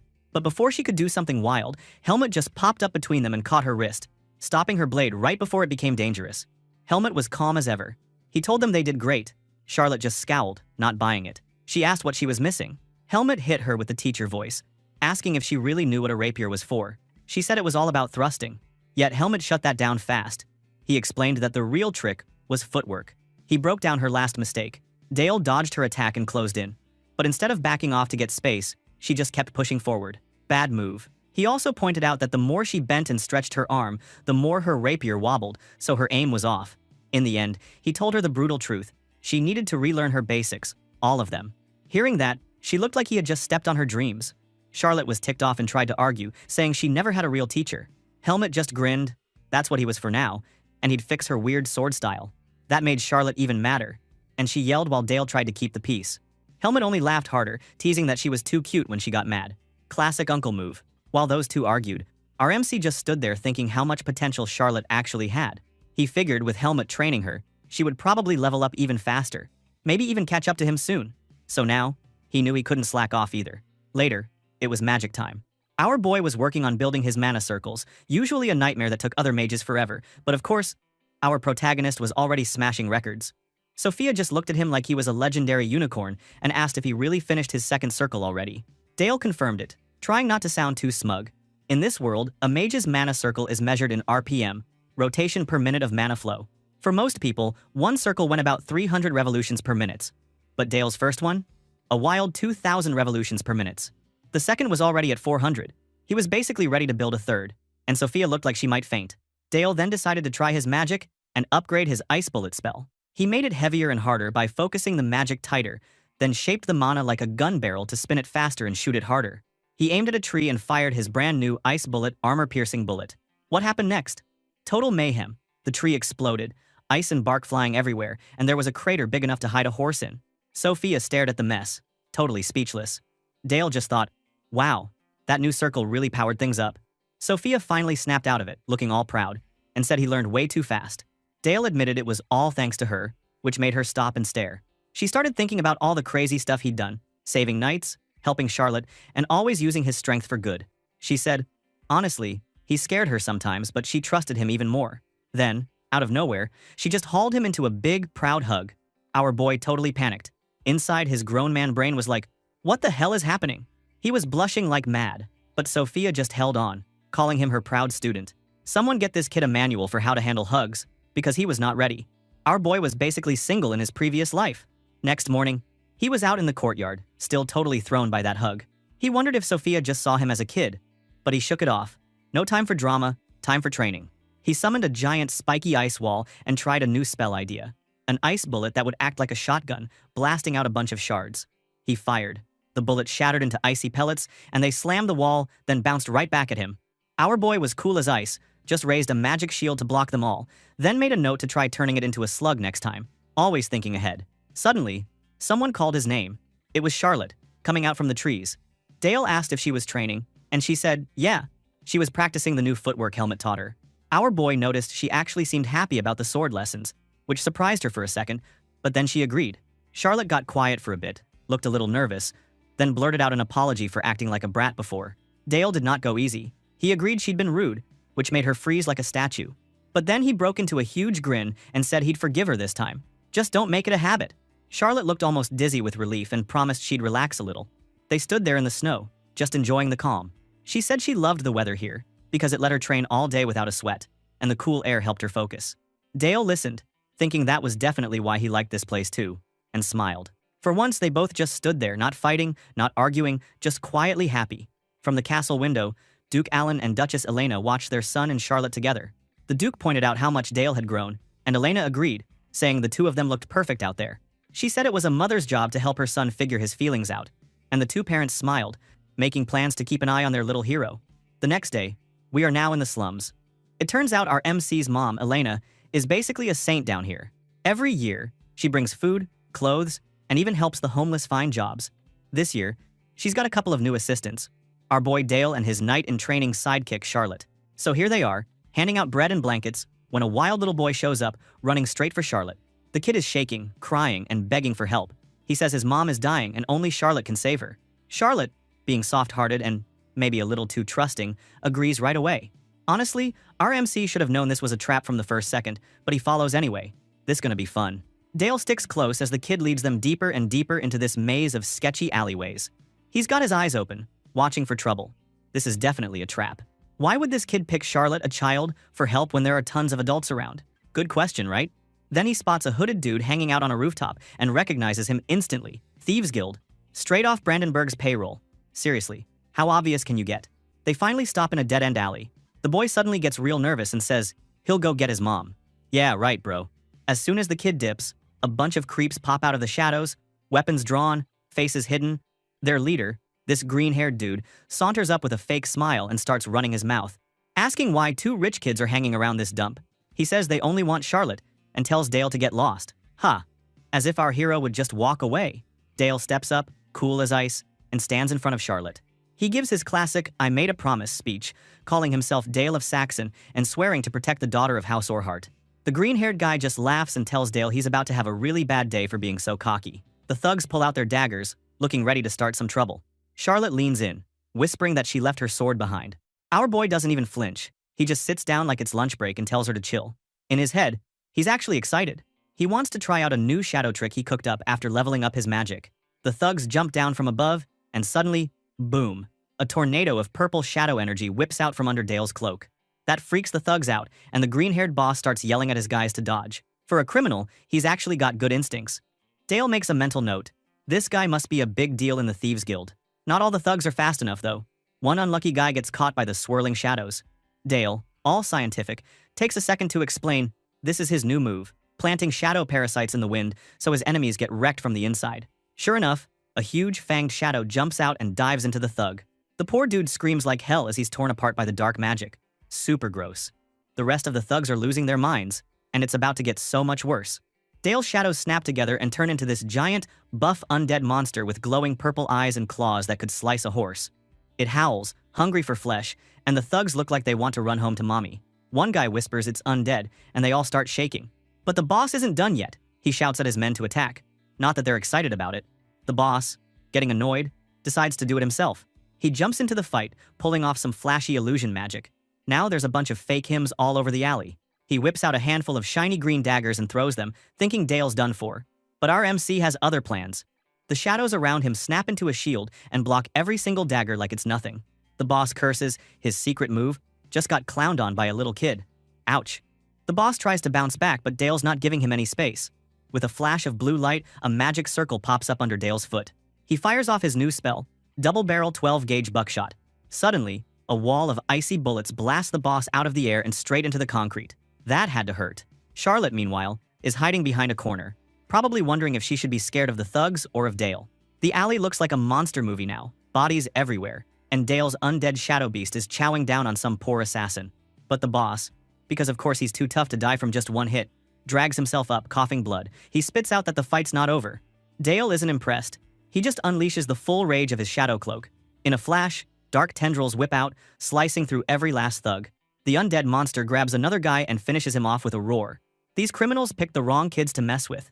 When the dust settles, our boy checks on Charlotte, who's sitting nearby totally shaken. He asks if she's okay, being way more chill than anyone else would be. Charlotte says she's fine, even if her face says otherwise. Just then, one last assassin tries to run for it, screaming like a banshee. Dale doesn't blink. He forms an ice bullet at his foot and shoots it right through the guy's leg, taking him down easy. The undead monster hauls the bleeding dude back. The survivor starts begging for his life, swearing to spill all his secrets. Dale stays cool, asking if he really means everything. The man nods like crazy, probably thinking there's hope. But our MC? He's not interested in hearing another word from this loser. He points, fires off one last ice bullet straight through the guy's head, and says he doesn't really care. Cold. So, lesson learned for the Thieves Guild. Never mess with Dale of Saxon. The slums aren't so safe for villains anymore. Dale then looked at Charlotte and told her straight up that this was what the Duchy of Saxon was really like. Dangerous, scary, but also the power that would keep her safe. He asked if she was afraid. Charlotte admitted, yeah, she was a little scared, but it was fine because he did it for her. She repeated that vow she liked so much. If his family would be her shield, she would be his sword. She thanked him for showing her a real future and promised she would get stronger. Our hero just watched her for a moment, thinking about Sir Bardell, the knight he killed in his old life, Charlotte's father. Maybe that's why he let Charlotte in, to have someone to protect this time. But her promise hit him harder than he expected. She wasn't just talking big. She was giving him a purpose. Meanwhile, things were not chill back at Count Brandenburg's castle. The guy was fuming as he read a letter. It was a formal invite to Saxon Castle. Basically a get your butt over here from the Black Duke himself about that little kidnapping stunt. Brandenburg knew he couldn't just ignore it, even if he was the Empire's holy sword. So, a few days later he showed up at Saxon Castle, probably already annoyed. Inside the Grand Hall, the Duke was sitting on his throne, looking like a boss, with Dale right next to him. The Duke welcomed Brandenburg, who replied with some sarcastic nonsense about how nothing was more important than getting summoned. He was all smiles on the outside, but in his head, he was calling Dale and Charlotte sneaky little brats. The Duke got straight to the point, saying the whole Empire was super concerned about the kidnapping attempt. He hinted that everyone knew why Brandenburg was there, basically daring him to admit something. Brandenburg tried to play innocent, acting like he could never get mixed up in something so low. That's when the air in the hall changed. A thick, dark aura spread out from the Duke and filled the place. Brandenburg's guys started freaking out, asking why there was wind inside. The Saxon shadows surrounded them, and the knights totally lost it, screaming as the darkness swallowed them up. Brandenburg realized his own holy knight order was getting wiped out in seconds, just pure dark magic flecks from the Duke. He also recognized the spell, Tempest of Nile, a seriously nasty piece of advanced dark magic. The Duke ordered him to kneel and stay put. Brandenburg, super pissed, tried to argue, but the Duke just shut him down, telling him that he better listen or things would get a whole lot worse. Brandenburg had no choice but to kneel, feeling more humiliated than ever before. Still, on his throne, the Duke reminded everyone that this meeting was for peace, but then made it clear that if any harm came to the Saxon kids again, he would personally wipe out every last Brandenburg. He finished with a sarcastic offer for him to listen carefully. Brandenburg, still fuming, said thanks for the generosity, but made it clear he wasn't sticking around. The Duke didn't care and told him to leave. Our boy Dale watched all this go down, and realized this scene, Count Brandenburg kneeling to the Black Duke, was about to set the Empire on fire. It began as the smallest fire, but he knew their family was now locked in a fight to take down the so-called the Hilo swordsman for good. When the rumors of Brandenburg's public humiliation started flying, the Duke was chilling in his office with Sophia. On the floor were the bodies of the thieves Dale took care of in the slums. Sophia stared at the mess and wondered if she'd made a mistake teaching Dale. The Duke explained that they needed her wisdom even more now and offered her the job of chief advisor to House Saxon. Sophia was shocked. This was basically asking her to join the family. The Duke said straight up that Dale needed her, and even he couldn't guide him alone. Sophia agreed, finally realizing her real job was to figure out how Dale saw the world, because that mattered more than ever. Time moved on, and soon enough, Dale's 10th birthday rolled around.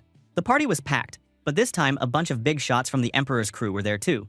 One of them, Marquis Eurus, came over and greeted Dale with all the fake politeness you'd expect. The other guests stuffed their faces and clapped about how great the Duke was. But Dale saw right through it. These were the important nobles from the imperial capital, and their presence was just the Empire's way of warning House Saxon not to get too cocky after embarrassing Brandenburg. Marquis Eurus, who introduced himself as the Crimson Lord, checked Dale out and talked about how the whole Empire was buzzing about the boy genius who'd wiped out orcs at just 9 years old. Looking at this red man, our boy knew that the Crimson Tower was infamous for obsession with the strong being the righteous bullshit.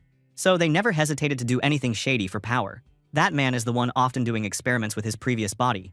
Now Dale kept it polite, wished him a good party, and mentally groaned. He then walked out. Birthdays like this? So boring. He'd rather be training with Charlotte, but she was now an official lady in waiting for her mother, so sword practice in public was a no-go.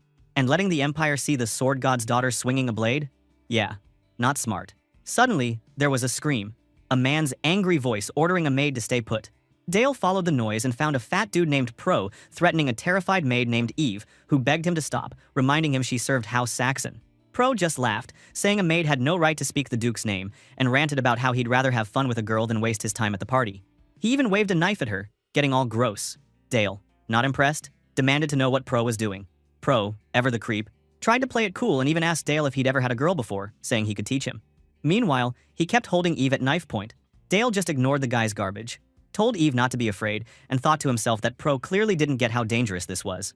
Nobles in this society thought they could get away with anything, especially at a party like this. But Dale wasn't here to play along. He cast a new ice spell and blasted Pro, knocking him down. Right then, he realized attacking a guest of the Emperor was probably not the best move, but honestly, did this punk deserve anything less?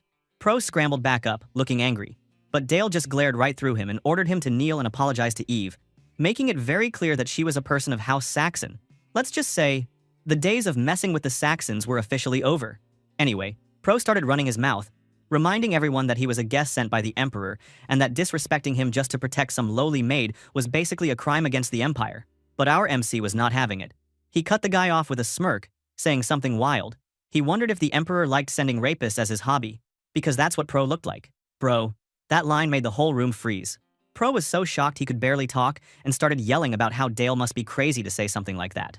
That was when things got really interesting, because the doors opened up and the rest of the party rolled in. Duke Allen, Marquis Eurus, and a bunch of other high-class nobles. Eurus just smiled, saying this was some spicy entertainment. The Duke looked at his son and asked what the hell was going on here. Dale told it straight. Pro had just tried to assault one of House Saxon's maids. Some random noble tried to tease Dale, acting like he shouldn't get so mad over something so trivial. Pro, seeing his chance, jumped in and started whining to the Duke.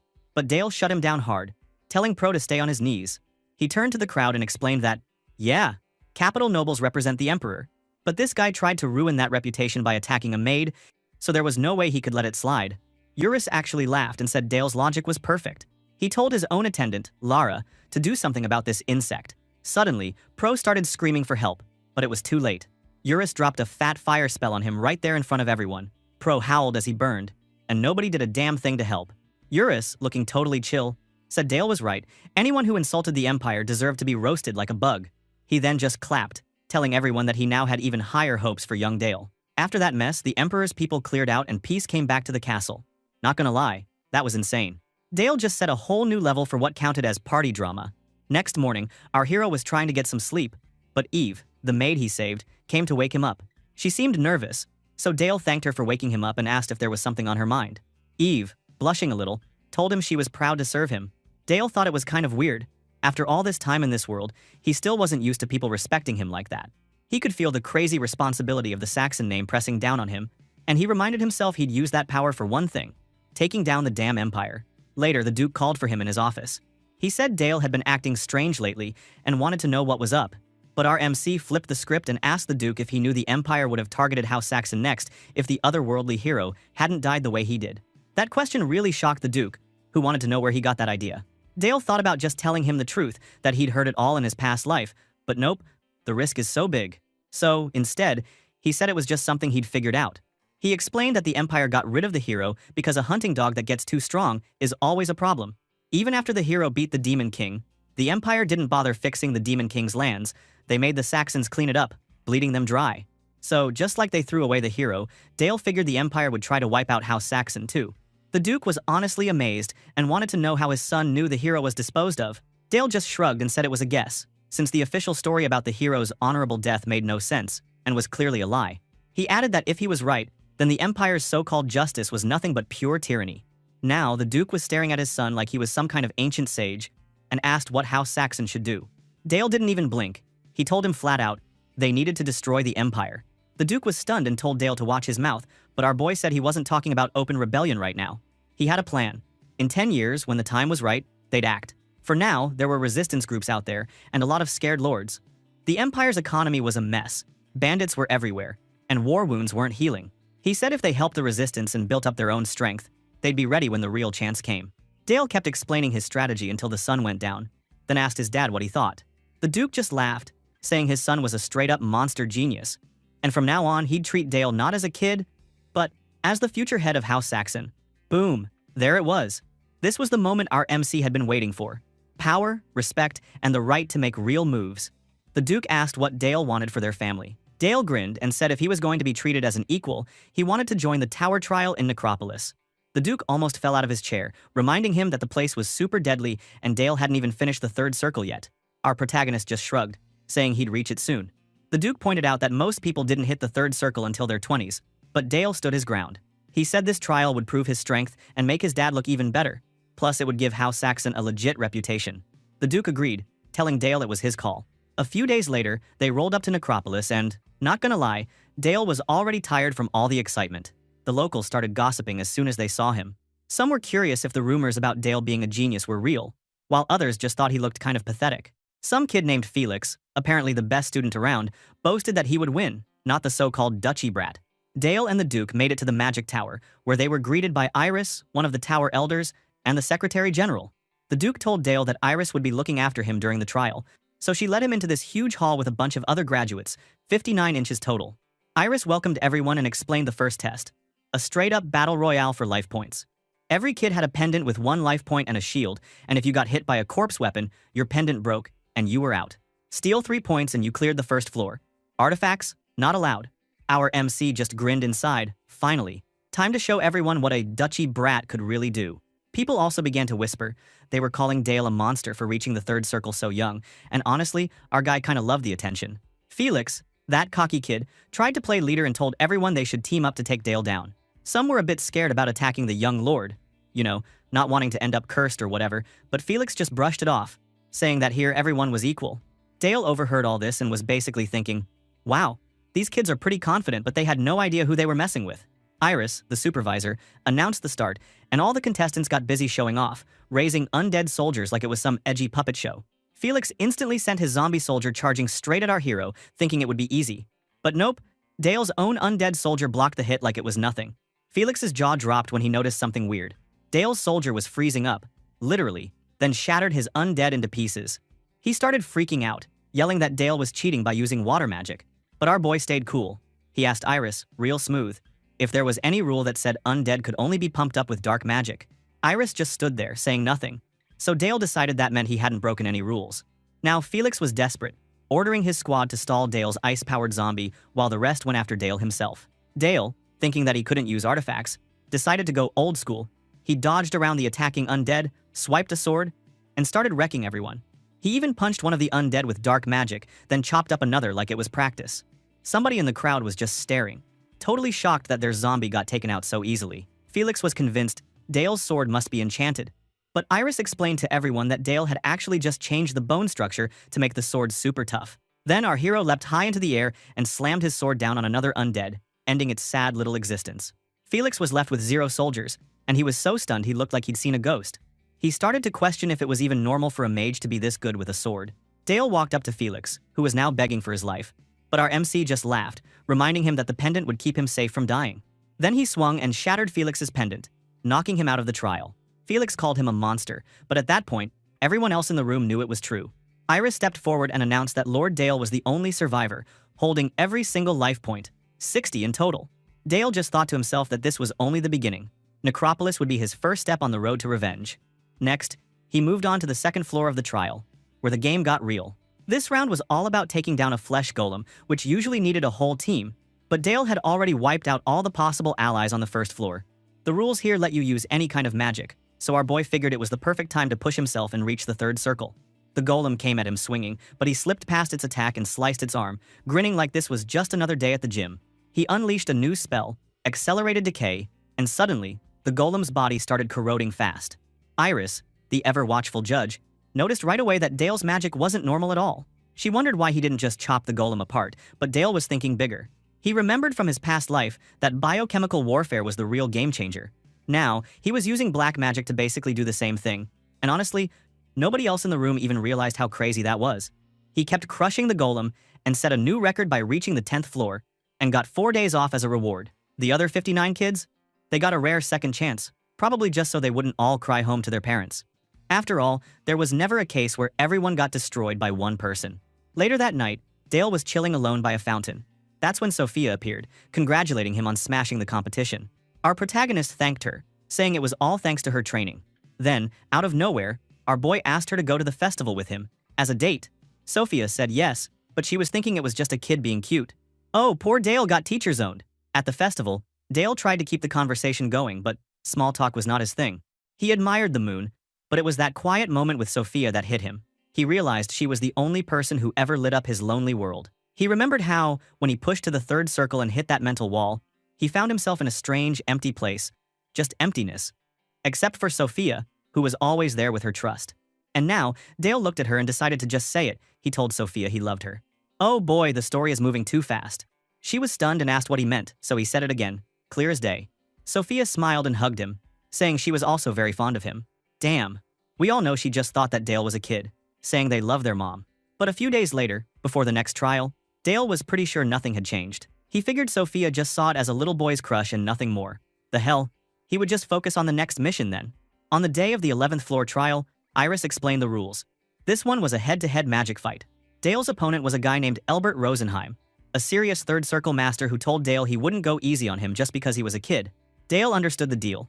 This time, all magic and artifacts were allowed, and the pendant didn't really protect you anymore. It was about to get dangerous. Elbert was full of himself, warning Dale that this was the end of the line for him. He started things off dirty, firing a volley of dark arrows before the match even officially began. Dale dodged everything easily, but he was annoyed that the judges didn't care about Elbert's cheating, they just wanted to see what he could do. Elbert went all out, summoning a squad of creepy dark creatures, yelling at them to bow down and obey him forever. Our boy thought it was actually embarrassing how dramatic the guy was, but he had to admit Elbert was better than those first-level newbies from before. As Elbert kept sending attacks, Dale stayed cool, dodging every blow. This only made Elbert angrier, and he demanded to know how much longer Dale was going to run. Elbert said Dale could never win just by dodging, then tried to end things by ordering his undead to blow itself up, claiming victory was his. Well, Elbert was about to learn that our boy Dale wasn't running away, he was just waiting to end this on his own terms and just playing around. Elbert was still busy showing off his dark magic, but suddenly he looked around and realized Dale had just vanished. The guy was straight up confused, wondering how and when our MC disappeared. But then, bam, Dale showed up right behind him, cool as ever, making fun of him for needing to cheat against a kid. That one stung, bro. Dale even admitted Elbert's little sneak attack was smart, but then flexed a bit, saying he used spectral form, a skill from his shadow cloak. He made it clear Elbert was nowhere near beating him. That's when it got creepy. Dale's shadow creatures started humming and groaning about how hungry they were. They literally asked if they could eat Elbert. Dale just grinned and told them to go for it, but not to overdo it. Dude, those shadows swarmed Elbert, and the guy started screaming like he was in a horror movie. Dale joked that maybe the shadows were a little too excited because they hadn't eaten in a while. Elbert broke down, begging for mercy, so our boy called off his shadows. The enemy hit the ground, totally knocked out, and Iris wasted no time declaring Dale the winner of round 1. Dale didn't even care. He just asked who was up next for round 2. But the next mage took one look at Dale and immediately gave up, saying he just wanted to live. Can you blame him? The matches kept rolling, and every single contestant forfeited before even fighting, except for one poor soul who actually did step up and, of course, got destroyed. This meant our boy Dale just advanced higher and higher, all the way up, refining his 3 magic circles and smashing every floor guardian on the way. By the time he got to the 20th floor, it looked like things would finally get interesting. The guardian here was no joke. It was the Headless Knight, a monster built personally by a Black Tower elder. Even the spectators were whispering that maybe this was finally Dale's limit. Did our MC get nervous? Not a chance. He just smiled, thinking it'd be boring if everything went too smoothly. The battle started, and the Headless Knight charged. But suddenly, the entire crowd went dead silent. The knight, instead of brawling, dropped to one knee and basically bowed to Dale. Our MC just ordered the knight to finish itself, and the Headless Knight didn't hesitate, stabbed itself right there and collapsed. Everyone was shocked. Like, what the hell just happened? Dale realized he might have flexed a little too hard. Even he thought it was pretty insane that a guardian would betray its creator and choose him instead. That was a level only Black Tower elders usually reached, and now everyone knew Dale was on that level already, which he definitely hadn't planned to show off. He figured he'd done enough. No need to keep showing off or risk going so far that he turned into some unstoppable monster nobody could understand. So, my dude just turned around and left, not caring about finishing every last floor. The observers tried to ask him why he was leaving, but Dale knew there was a line, and he was not about to cross it. He wanted to stay human, not become the next boogeyman. And just like that, Dale's trial was over, and with it, the whole tower trial ended. When Dale and his dad, the Duke, arrived, the entire Black Tower basically lost their minds. Every mage, even the High Elders, lined up to salute the Duke and his son. The news of what Dale did brought the whole northern region together behind House Saxon. They began to unite. In the duchy, the knights were fired up, fighting harder than ever and cheering for their young Lord Dale. In the entire empire, from that day on, no one doubted him.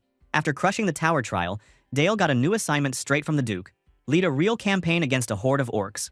Sounds insane for a 10-year-old, right? But nobody even blinked. They all trusted him to lead. Of course, he took the job and ran with it, slowly becoming a true commander.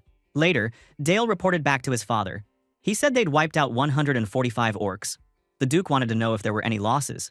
So, he told him 3 knights got hurt, but nothing serious. The Duke asked if he'd used magic to keep everyone safe, and Dale gave all the credit to the swords of House Saxon, not his own spells. The Duke was pretty damn proud. Sir Helmut, always the supportive uncle, told the Duke that Dale was already leading regiments like a pro. Dale, being humble for once, said it was all thanks to his uncle teaching. Helmut didn't buy it. He said Dale learned sword fighting, strategy, tactics, and war itself from him, and at this rate, it wouldn't be long before Dale was leading his own territory in a domain war. Our boy just grinned, always up for a new challenge. Next, we see Dale and Charlotte throwing down in another sparring match. Charlotte yelled as she charged, and they traded blows so fast it was hard to follow. When Dale ended the session, he said Charlotte was getting a little better. Charlotte snapped back, annoyed that he sounded so detached. She knew she couldn't be compared with him. She then complained that ever since he became a third circle mage and passed the 20th floor, all she heard was endless praise for young Lord Dale, and she wondered if he ever got tired of it. Dale told her not to worry, promising she would get stronger too. In his head, he thought Charlotte's talent was wild, especially for a 10-year-old. But Charlotte got triggered, yelling at him not to treat her like a child. Our protagonist just shot back that she was a kid, so of course he'd treat her like one. She fired right back, saying he was a kid too. Dale only smiled and said he was already an adult, because, you know, his past life and all that. But still, he was still mini in everyone's eyes. After that, Sir Helmet started a new lesson for him. He explained they'd be learning the hammer and anvil tactic, a move where cavalry smashes the enemy's side while infantry blocks the enemy's reinforcements. That's the secret sauce, he said. Dale figured out that the tactic only worked because the black cavalry was so OP. He thought to himself that war was pretty much the same everywhere, no matter what world you were in. Helmet asked about Charlotte's training next. Dale said she was doing great, but honestly, her skill still couldn't compare to his. He explained that her sword skills had a solid base now, and soon she'd start learning aura techniques and the Saxon sword style. But there was one problem. Helmet already knew what Dale was thinking. Charlotte's sword style didn't really match the Saxon family's heavy power style. Well, mages used magic circles to shape their power, but knights could also refine their mana and store it as aura by training hard. Just like mages had towers for passing on their magic, knights had orders to keep their sword styles alive. The Black Cavalry, from the Night Raven Order in the north, used a style based on sheer power. The problem was, Charlotte's style was all about speed and agility. With her skills, if she used Saxon swordsmanship, maybe she could reach the top 7 swords. But without the right technique, she would never be number 1. Not like her father, who used to be called the First Sword. To be honest, Helmet was sad that this special style vanished when the Night Kingdom fell. Our boy's face darkened. If only the Sword of Blossom technique were still alive, and wondered if it had really disappeared for real. After that, while Dale was grinding away, crushing monsters and working through crazy training, it was finally time for all that effort to pay off. One day, the Duke got some news from a messenger that left him looking totally shaken. The messenger said that Baron Voker, their neighbor, was claiming the Duke's copper mine and had asked for a domain war. Dale thought it was nuts for a lowly baron to challenge a duke like this. But then the messenger revealed the real reason. The Brandenburg was backing the baron and sending his St. Magdalena order to help, all to get a cut of the mine's profit for Saxon Duchy. Hearing that, our boy knew right away that this was payback for humiliating Brandenburg before. The guy never forgot a grudge, and now he was out for revenge. Ever since Duke Alan stomped all over Brandenburg's pride, the Count was itching for a comeback, but of course, he didn't have the guts to start a big war out in the open. Instead, he decided to stir up trouble in a border zone so no one could blame him directly. RMC was ready, let the domain war begin. He would crush that damned pervert so hard this time. Anyway, Dale walked up to his dad and said he wanted to lead the knights himself in this battle. But Duke Alan wasn't having it. He told our protagonist that he was still too young to take on a war against people, not just monsters, and should stop talking wild. The Duke said he'd protect Baron Greenbelt's mine himself, so Baron Greenbelt, who was kneeling right there, was shaking and mumbling his thanks. Dale watched all this and felt like smashing something. He knew he could handle it, but his dad just wouldn't listen. Looking super salty, our hero stormed out. That's when Uncle Helmet stopped him and tried to cheer him up, saying the Duke must have his reasons. He then pulled out a game board that looked a lot like chess, except it had a different name here. He said they should play it together since it was basically a mini war game and would help Dale get even better at strategy. That's when the light bulb went off for Dale. He realized maybe he could convince the Duke by beating him at his own game. Without even saying anything, he took the board and bolted back toward his dad's study, leaving Helmet like, "Dude, what the hell just happened?" Dale barged into the study and laid out his plan. If he could beat his father at this war game, he wanted permission to command the battle for real. The Duke looked at him like, "Are you serious right now?" But Dale stood firm, saying that war wasn't just about strength but about brains too, so this match would show if he deserved the chance. Helmet apologized for the trouble, but the Duke waved him off and agreed to the deal. If Dale won, he'd get command. But if he lost, he'd drop the idea for good. So, the match started. Dale moved his pieces with total confidence. And even though the Duke gave him all the advantages, more troops, better terrain, our MC still wiped the floor with him. 2 out of 3 games, Dale walked away the winner. Helmet nearly lost his mind watching it. Dale respectfully asked if his dad would keep his promise. Duke Alan was like, "Since when did you know this game?" Anyway, Dale just lied straight-faced, saying he found the rulebook in the library years ago and learned it by himself. Yeah, right. Our protagonist was a pro at this from his past life, but no one needed to know that. The Duke just shook his head and honored the deal. He officially put Dale in charge of the knights for the upcoming fight.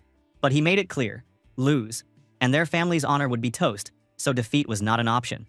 Before sending him off, Duke Alan got real serious. He asked if Dale could really handle all this responsibility alone. Our boy answered with a huge, bright grin, telling his dad to trust him and that he'd prove himself. The Duke smiled back, finally trusting the kid to show everyone what he was made of. Meanwhile, over in Brandenburg's stronghold, things were a mess. Count Brandenburg was blowing his lid, yelling at his son Philip for messing around in the slums while Dale was out here getting ready to lead a real army. Philip, thinking he was hot stuff, asked to be allowed to crush the Saxon kid with the knights. The only thing he crushed was his dad's patience. If I have a son like this, I'm gonna kick him so hard. Brandenburg made it crystal clear that Dale was no ordinary kid, he was a monster, and Philip couldn't even dream of catching up to him in 100 years. Still, the Count said he'd let Philip be commander for the battle, but then turned around and told Sir Milvus, the real knight in charge, to treat Philip as nothing more than a pretty mascot. Ouch! Philip freaked, but the old man didn't care. He just wanted a figurehead. The Count was fuming inside, thinking he should have handled things himself but couldn't go all out against a child without looking like a total loser. He started to wonder if Duke Alan had planned all this just to mess with him. Finally, after all the hype, a few days later at Baron Greenbelt's territory, the big moment arrived. The Baron was sweating bullets, but he came out with his knights to greet Dale, who rolled up on his horse looking way too chill for a 10-year-old. The Baron and his men bowed deep, showing respect, but some of his soldiers were whispering in the back, wondering if this kid could even hold a sword. Another guy hushed him, saying Dale was a prodigy, so relax. Baron Greenbelt tried to be friendly and invited Dale to a fancy banquet, but our MC wasn't there to eat snacks. He shut him down real quick, saying they didn't have time for parties. The Baron was so confused, asking what he meant, but before he could even finish, Dale whipped out his sword and pointed it straight at the Baron's throat. The poor man almost fainted. Dale, with a sharp grin, told the Baron he wanted to check the quality of his men first. He wanted to know who was the strongest among them. Our boy wasn't playing around. He was here to win, and nothing was going to slow him down. Anyway, Dale was calm as ever, just smiling and asking the dude, for the last time, who was actually the strongest knight in this place. That's when a red-haired knight named Harbuck stepped forward, acting all proud. He told Dale that he was number one, and honestly, nobody around here could beat him. The guy was basically flexing for everyone to see, calling our boy a brat and saying he only got his position because his family was rich. Yeah, good luck, buddy. Dale didn't even look bothered. He just pointed out that everyone seemed to be doubting him, probably because he was just a 10-year-old suddenly in charge of a real battle. But to be honest, our MC was doubting them right back, especially after seeing their so-called best knight show up reeking of booze. He said, if they really wanted to clear things up, they'd do it the old-fashioned way, with swords. Harbuck got fired up and accepted, acting like he was about to teach Dale a lesson. He went full drama mode, shouting his name and his honor as if this was going to impress anyone. Dale just looked at him like, is this guy for real? Anyway, out on the training field, Harbuck started talking big about Dale's sword. He said he'd heard all these stories about it being peculiar, but you could tell he didn't believe the hype at all. Looking at how confident that raid hair was, our boy was thinking, what's the other guy hiding?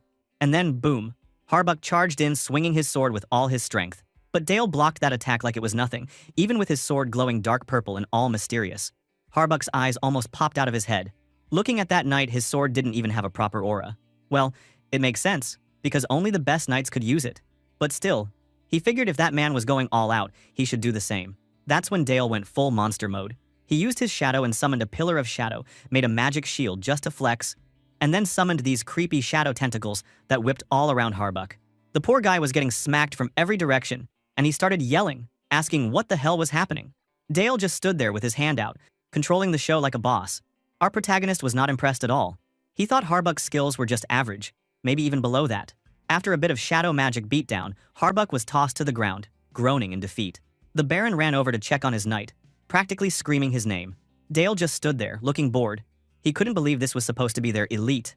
The Baron started freaking out, yelling at Dale for knocking out their best knight right before a big battle, as if it was Dale's fault his men sucked. But our MC didn't care. He told Greenbelt straight up, if this was really the best they had, his forces were just dead weight in an actual fight. He wanted to know if the Baron planned to just relax while the Saxon family did all the work. The Baron was stunned, and even Harbuck looked embarrassed. Then Dale laid it out. How Saxon would always protect their allies. But that didn't mean the Greenbelt guys could just slack off and ignore their own duties. So, until the real battle started, Dale's knights would basically take charge. The whole army of knights was watching this go down. Dale pointed his sword at Harbuck and the Baron and told them to make a choice. Either follow him or get stomped out. Simple as that. They didn't even hesitate. Both of them dropped to their knees, and then the rest of the knights all did the same, swearing loyalty. That must have felt good for our MC. Later that night, over at the Saxon Manor, life was way more chill. In their fancy bedroom, Duchess Elena was lying in bed while Duke Alan sat next to her, stroking her hair all gentle. He told her not to worry, saying Dale had way more inside him than they could ever imagine. Alan said that when Dale grew up, he'd see things even Alan himself couldn't dream of. The Duke was basically glowing with pride, saying one day his son would be the ruler of this whole world. That's one confident dad. But meanwhile, our MC was not feeling the love. In his room, he sat on his bed, holding his head, looking super frustrated. He thought there was no hope. He realized he'd been acting like a frog in a well, thinking he was strong, but only because the world outside was so pathetic. He thought most of the people out there were just useless. In his mind, Brandenburg's face showed up, all smug and evil. Dale knew that old Fox was only messing around in this territory because he already knew how weak everyone else really was. But hey, he had his own plans brewing, and he wasn't going to let fucker like Brandenburg get away with it. The next morning, things got wild. Out on the castle grounds, Harbuck and all the other Greenbelt Knights were suffering. They were pulling this massive boulder with ropes, sweating like crazy and about to pass out. Harbuck begged for mercy, saying he couldn't take any more. But Dale wasn't having it. He was chilling under a red parasol on a fancy chair, watching the show with zero pity. Sir Bale, one of Saxon's real knights, stood by his side, looking ready to step in if things got worse. Dale yelled at Harbuck to stop whining and told him he hadn't even done anything hard yet.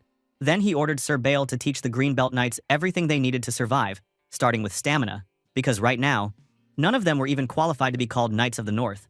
And also, send someone to Baron Parker's territory and tell him they wish to propose negotiations.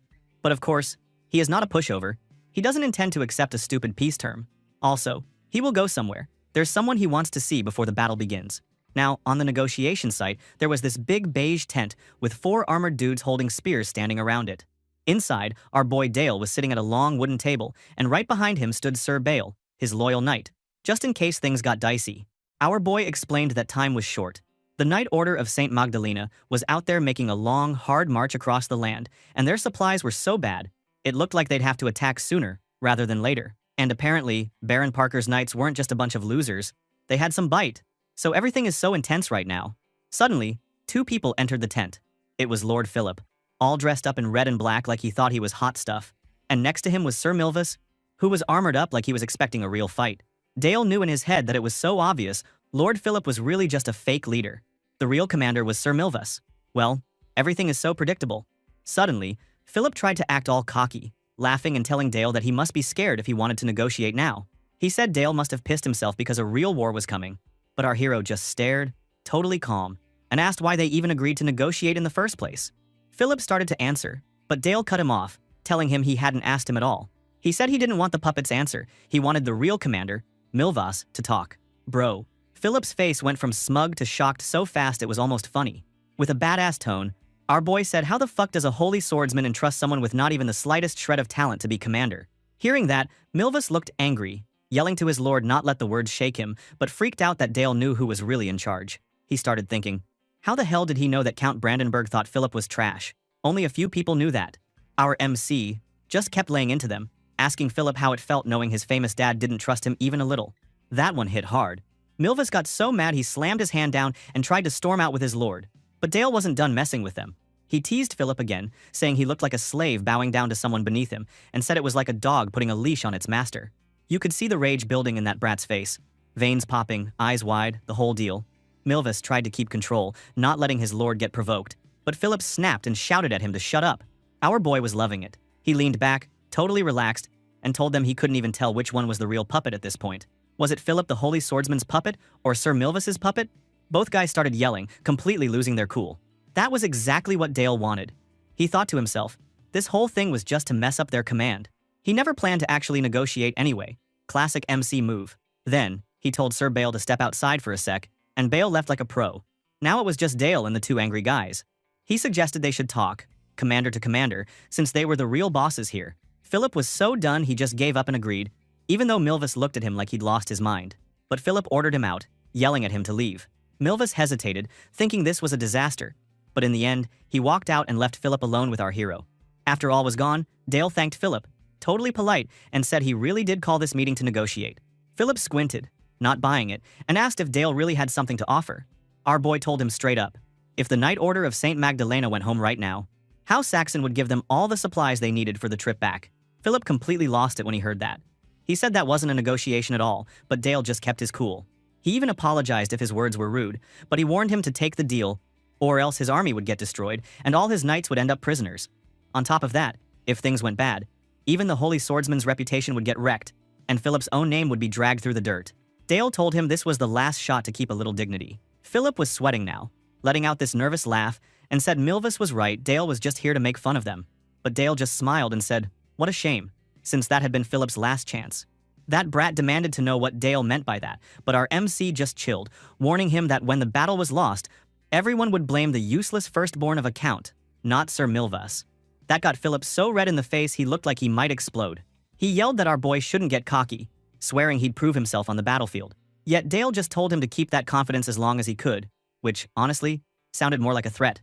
In the end, after that dumpster fire of a negotiation, we flashed over to Greenbelt Barony. Sir Milvus and another knight were standing on the castle wall, watching how Saxon's knights get ready to move. Milvus was shook. He thought Dale's eyes and calm attitude didn't belong to some little kid, and he knew they shouldn't underestimate him. But he decided that this was the moment to strike. As long as Dale was still just a 10-year-old, they could finish him and stop him from growing into a real monster. So he drew his sword, swearing that they'd teach that brat the meaning of silence, and led his knights out, looking for a fight. Meanwhile, back at the Saxon camp, a knight ran up to our MC, telling him the enemy was on the move. Dale just smiled, looking like he was about to ruin someone's day. Oh boy. These guys had no idea what they were walking into. After all, the battle started, and knights from both sides were slamming into each other on the field. Meanwhile, Milvus was up on his horse, yelling his head off and telling his 1st Cavalry Battalion to push forward. He was really trying to act like a big boss out there. He was thinking that if they wanted to win, they had to stop House Saxon's Nightcrow Knight Order. But he admitted to himself that their full power was still a mystery. Like, no one really knew how dangerous these Nightcrows were. Therefore, to prevent an accident, Philip must be placed not in the front, but in the middle of the formation. Next, he wanted Baron Parker's forces to hold down the left wing and slow down the Greenbelt Knights, while Milvus himself would lead the elite squad and strike the Nightcrows from the side. He figured if the center and the left could just hang on, his plan would be super solid. Back in the real fight, he looked fired up and told everyone not to miss their chance. But honestly, the Saxon Knights looked stressed. The brown-haired one was yelling that it was dangerous, while the red-haired guy was trying to hype himself up, shouting that they were fighting for the county. The two of them managed to hold their own, barely.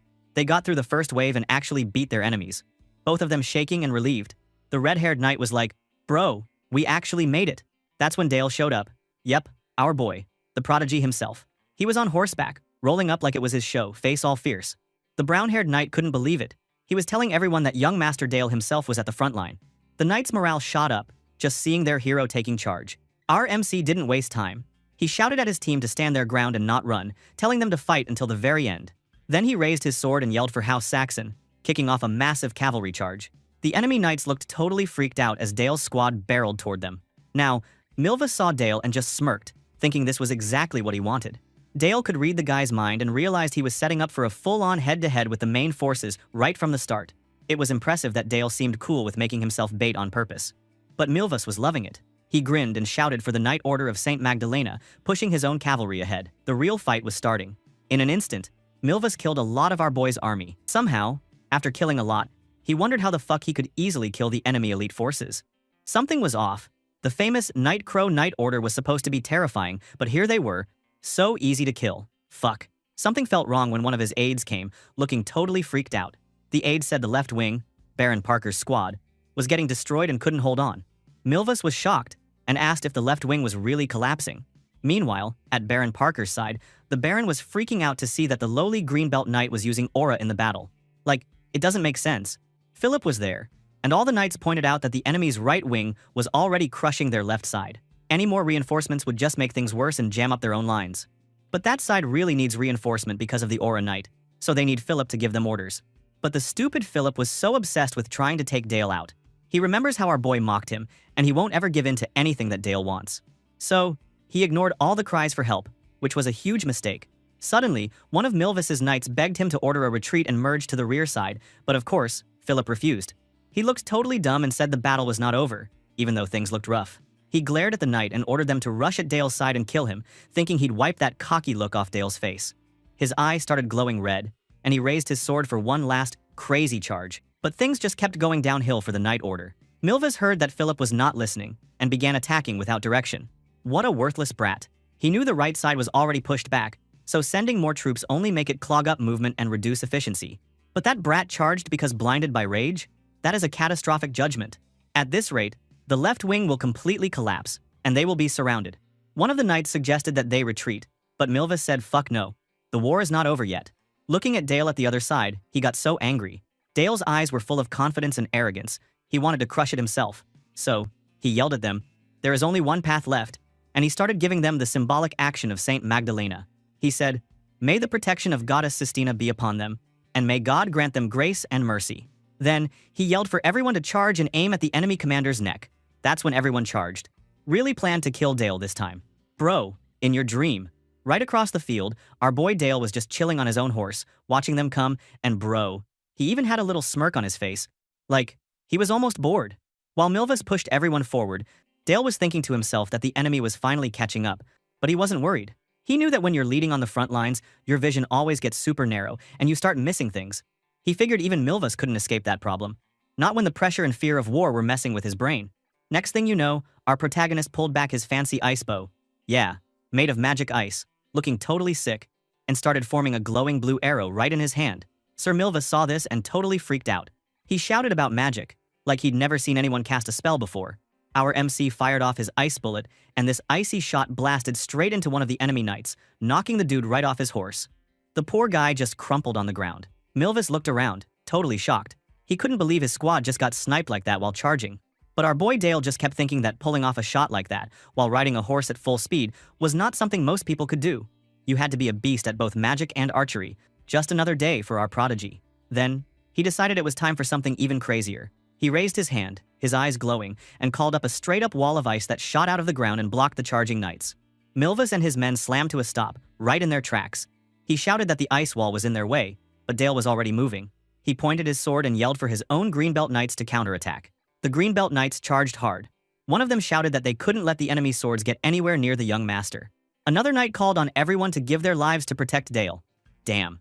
Talk about loyalty. Milvus could only watch as the battle turned against him. He realized that he'd just been tricked hard. The enemy never really meant to take him out. Their real plan was to protect their own commander, our boy Dale, of course, and to stall for time. And to make it worse, Milvus saw that Philip, that useless noble kid, had done the worst thing possible and pretty much messed up their whole formation. He was so pissed. He could see that the center troops were all jammed up and the whole front line was bent out of shape.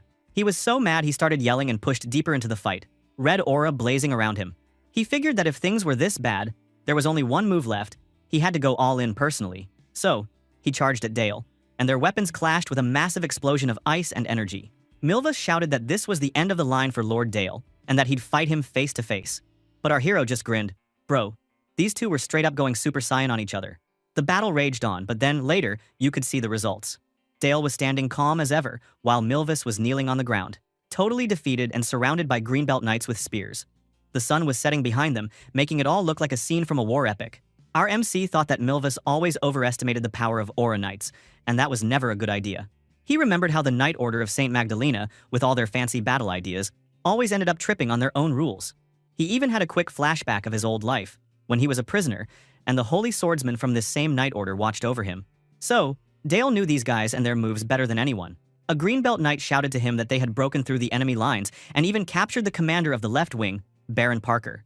Milvus looked totally destroyed and muttered that it was all Philip's fault. But Dale told him that it seemed like Lord Philip didn't trust his own men that much, and Milvus realized, way too late, that Dale had set a trap from the beginning.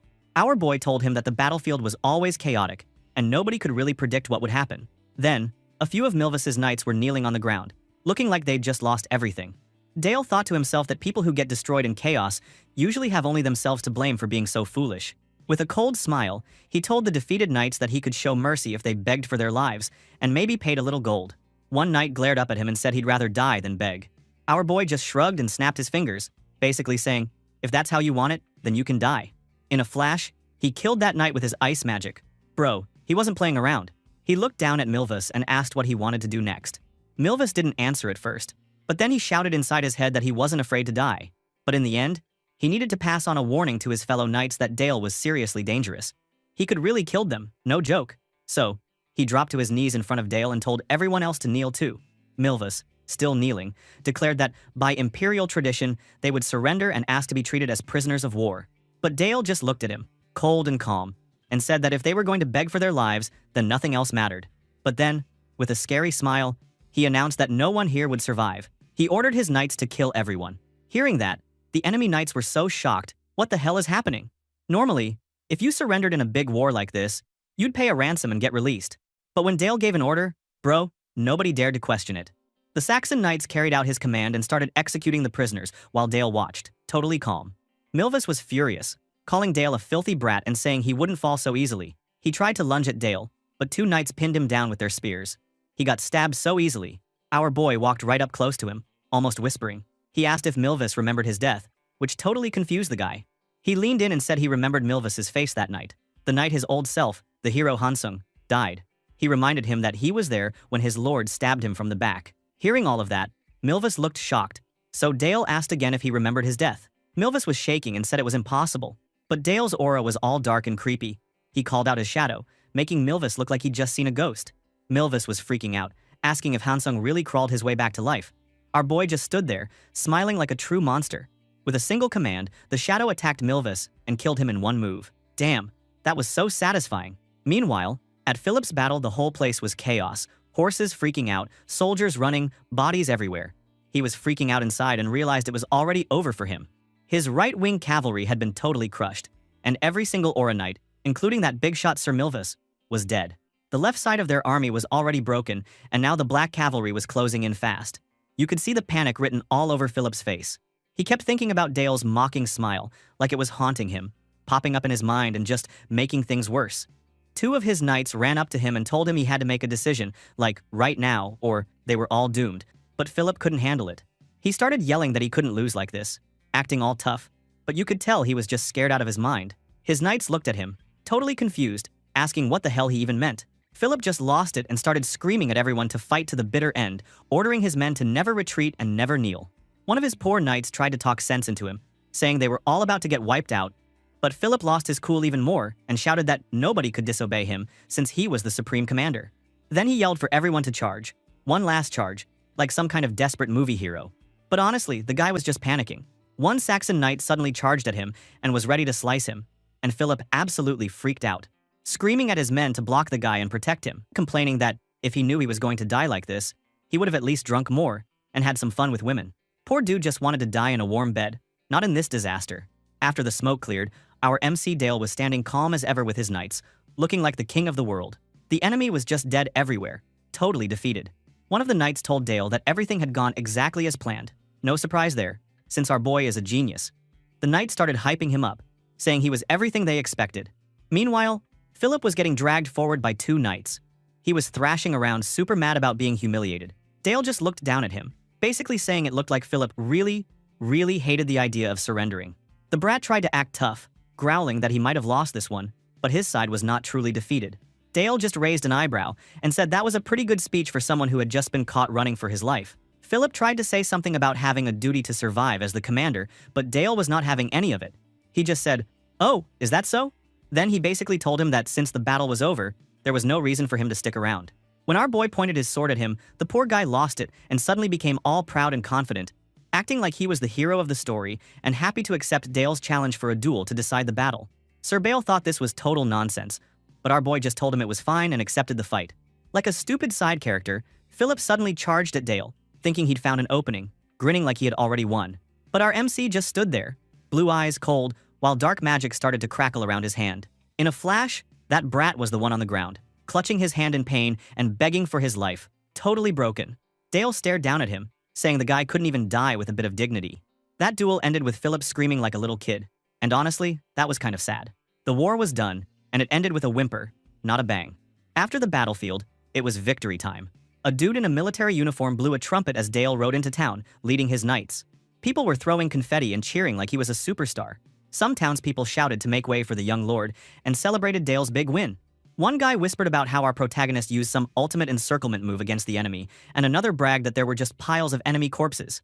But not everyone was happy about it. Someone talked about how so much blood was spilled in that battle, and one wondered if God really wanted everyone dead.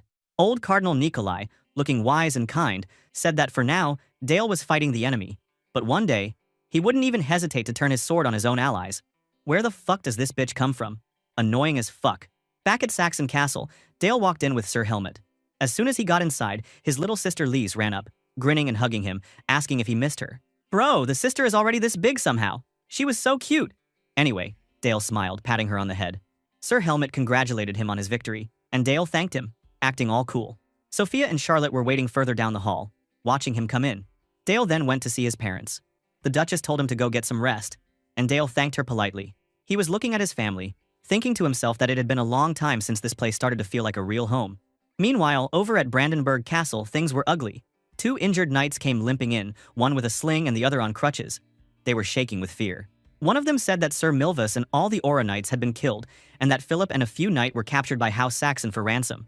Count Brandenburg listened with a nasty look on his face. When the knights finished their story, he exploded, saying they were cowards for running away and asking if they were ready for the punishment for fleeing. The poor knights begged for mercy, but this piece of shit told his guards to drag them to the basement and make them wish for death instead. Yeah, that guy is pure evil.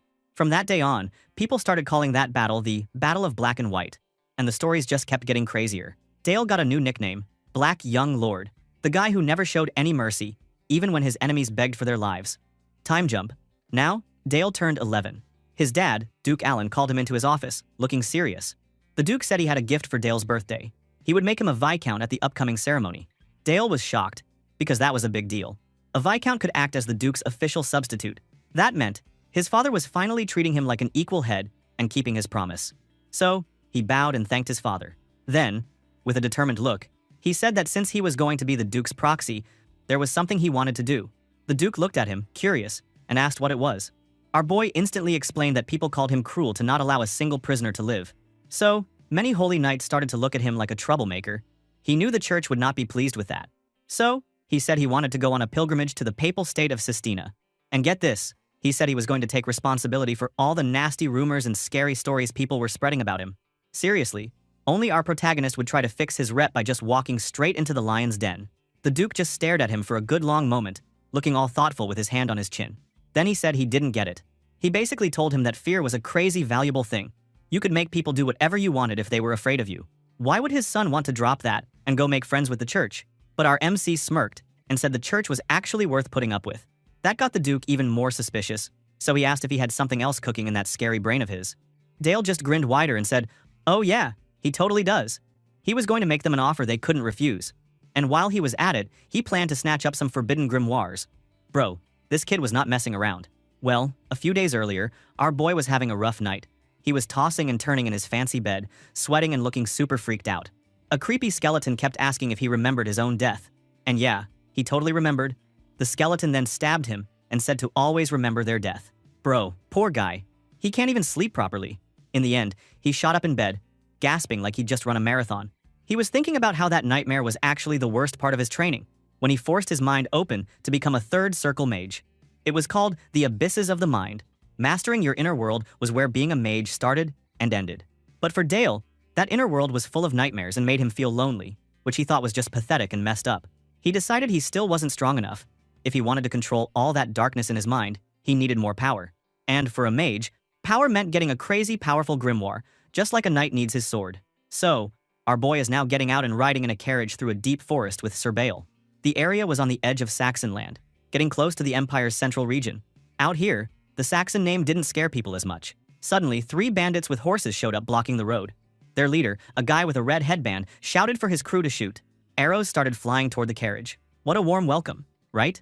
Sir Bale, cool as ever, kept the horses steady and asked the bandits what they wanted. The red headband guy snarked that everyone had to pay a toll to cross noble land. Dale just stayed calm and pulled out a pouch of coins. He told the bandits he was ready to pay. The bandits were loving it, acting like they had just hit the jackpot and let the carriage pass after collecting the toll. But just a few minutes later, a totally new group blocked the road. This time it was Baron Parker himself, strutting around with his men and his thin mustache. This guy was nobody now after losing the battle before. That was pretty funny. From a noble to a bandit? That suited this guy better. His face is 100% a bandit. Anyway, he started yelling about how these 2 guys had to pay a toll to cross his land too. Sir Bale pointed out that they'd just paid his guys a moment ago. But the ex-baron and his crooks acted all innocent, pretending they had never seen them before. The baron puffed himself up, bragging about being some hero from the last big battle, and demanded Dale hand over everything. Our boy couldn't help but laugh under his hood. He said that was a pretty funny story, since he remembered that battle a little differently. After lowering his hood, Baron Parker recognized Dale and went pale as a ghost. His men tried to hype him up, saying it was 2 on a bunch and they could win, but you could tell nobody was buying it. But when Baron Parker gave the order to attack, they couldn't do anything but fight back. Archers started firing, but Dale just sat there, totally chill. Sir Bale stepped in front of him and sliced down every arrow, his blade crackling with purple energy. He moved so fast he was practically a blur, smacking bandits left and right, making blood fly everywhere and leaving everyone in shock. The Baron's men started freaking out. Pretty soon, everyone was already done, and Baron Parker was on his knees, begging Dale for mercy. He promised a lifetime of loyalty, and even tried to use the name of the sister goddess to get on Dale's good side. But our boy just looked at him with his scary smirk and basically said, "Why would I ever forgive you?" Baron Parker's face was pure terror. Our MC was just too cold. As Dale passed by, a ton of robber nobles and bandit knights, just like these losers, kept annoying him as he traveled across the central continent. Several weeks later, Dale was riding a little boat down a river surrounded by crazy, beautiful cliffs. Sir Bale told him that they'd finally arrived. Dude, the city was insane. Huge white towers, golden domes, all built right into the cliffs. Our boy stared at it and said this was the papal state of Sistina, the city of the Holy See. But you could tell he thought the name was a joke. He looked at the city with this look, like it all just annoyed him. He remembered the fucking Cardinal Nikolai, and he had come on pilgrimage, but honestly, he thought that was just a cover. The real word for what he was about to do? Judgment. Bro, Dale was here, and he wasn't here to play nice. The church had no idea what was about to hit them. Inside the church, Dale, looking all serious in his dark robes, was walking through this crazy fancy hall with Sir Bale. Inside, the main cathedral was next level. At the end of the hall was the big boss, Cardinal Nikolai, sitting on his throne like he owned the place. Dale and Sir Bale dropped to their knees and announced his greetings to Your Eminence Cardinal Nikolai. Nikolai just smiled. That old man knows everything. Smile and told our boy he'd heard about all the blood spilled in that last big battle. He acted like he was super sad about the knights who died and the unfortunate outcome of the fight, but you could tell he was also testing Dale, seeing if he'd break. Our hero kept it cool. He said the sacrifices were his own fault, bad judgment and all that, and he was here in the papal state to do a pilgrimage and atone for his mistakes. Meanwhile, Cardinal Nikolai was thinking hard. He wondered if maybe the boy was just a guilty, traumatized kid, even though everyone called him a genius. You could see he started a new plan, and figured this was his chance to play things his way. So he switched on the holy man act. He told Dale that the goddess's mercy could forgive anything, that there was no sin too big. Our MC just stared back, not buying it. He asked if that was really true, if every sin could be forgiven. Nikolai said yes, and that's when Dale flipped the table. He suddenly asked if that's why the church sold itself to the empire. Bro, Nikolai actually flinched. You could see the panic hit his face. He tried to laugh it off and said our boy was joking, but nah, he kept going. He dropped the real dirt. How the 12 cardinals tried to persuade the old pope to sign the empire's treaty, and when the pope refused, he got stabbed by the empire's hunting dog right in front of everyone. He stared Nikolai down, basically asking if the goddess forgave that kind of betrayal too. That one hit hard. Nikolai's magic energy started going wild, gold light crackling around him as he got furious. He yelled at Dale, saying he talked about atonement but dared to speak forbidden truths. He said the boy was stupid if he thought the goddess's mercy would save him. Our MC didn't flinch. He told Nikolai that the Duke didn't care about digging into the church's secrets. All they wanted was for the church to pay up to keep their silence. Of course, he was just making this up. He thought to himself that his dad back home had no clue what was going on in this room. Nikolai's face went from mad to just stressed out. He dropped the act and asked what Dale wanted. That's when our boy showed his true colors. He said he knew about the secret archive, the Library of Hell, hiding under the cathedral with all the forbidden books. He wanted free access to that place. When he said it, Nikolai's eyes looked like they'd pop out of his head. Our protagonist said he wanted to be able to take whatever book he liked from the Library of Hell. In his mind, he believed the most evil grimoire in the world was hidden down there, the Book of Black Goat. So now, Dale was in a dark stone stairway, walking deeper underground. He remembered before when Nikolai told him that only one person could enter the Library of Hell, and whatever happened inside, the church wouldn't get involved. Seemed kinda sketchy, but our boy just nodded. Then Nikolai told him the rules. Dale could only take one grimoire, nothing else. And he had to swear he'd never tell anyone about the church's dirty secrets. Our boy agreed, swearing on his family name, and then he and Nikolai did this magic handshake. A big angelic figure appeared over them, all blinding light and wings. They literally signed the contract magic, bro. If our boy broke the oath, his heart would literally explode. No pressure, right? But he honestly didn't care. He was never planning to blab about this anyway. With that done, Dale walked off, holding his lantern, looking like a horror movie hero about to open the final door. He stood in front of the massive gate of hell, which had a "Abandon all hope" written above it. Dude didn't even blink. He pushed the door open and walked inside. Bro, the Library of Hell was a whole vibe. It was this endless dungeon of ancient books, so big you couldn't see the end. The place had this heavy, evil feeling, like you could get lost and never come out.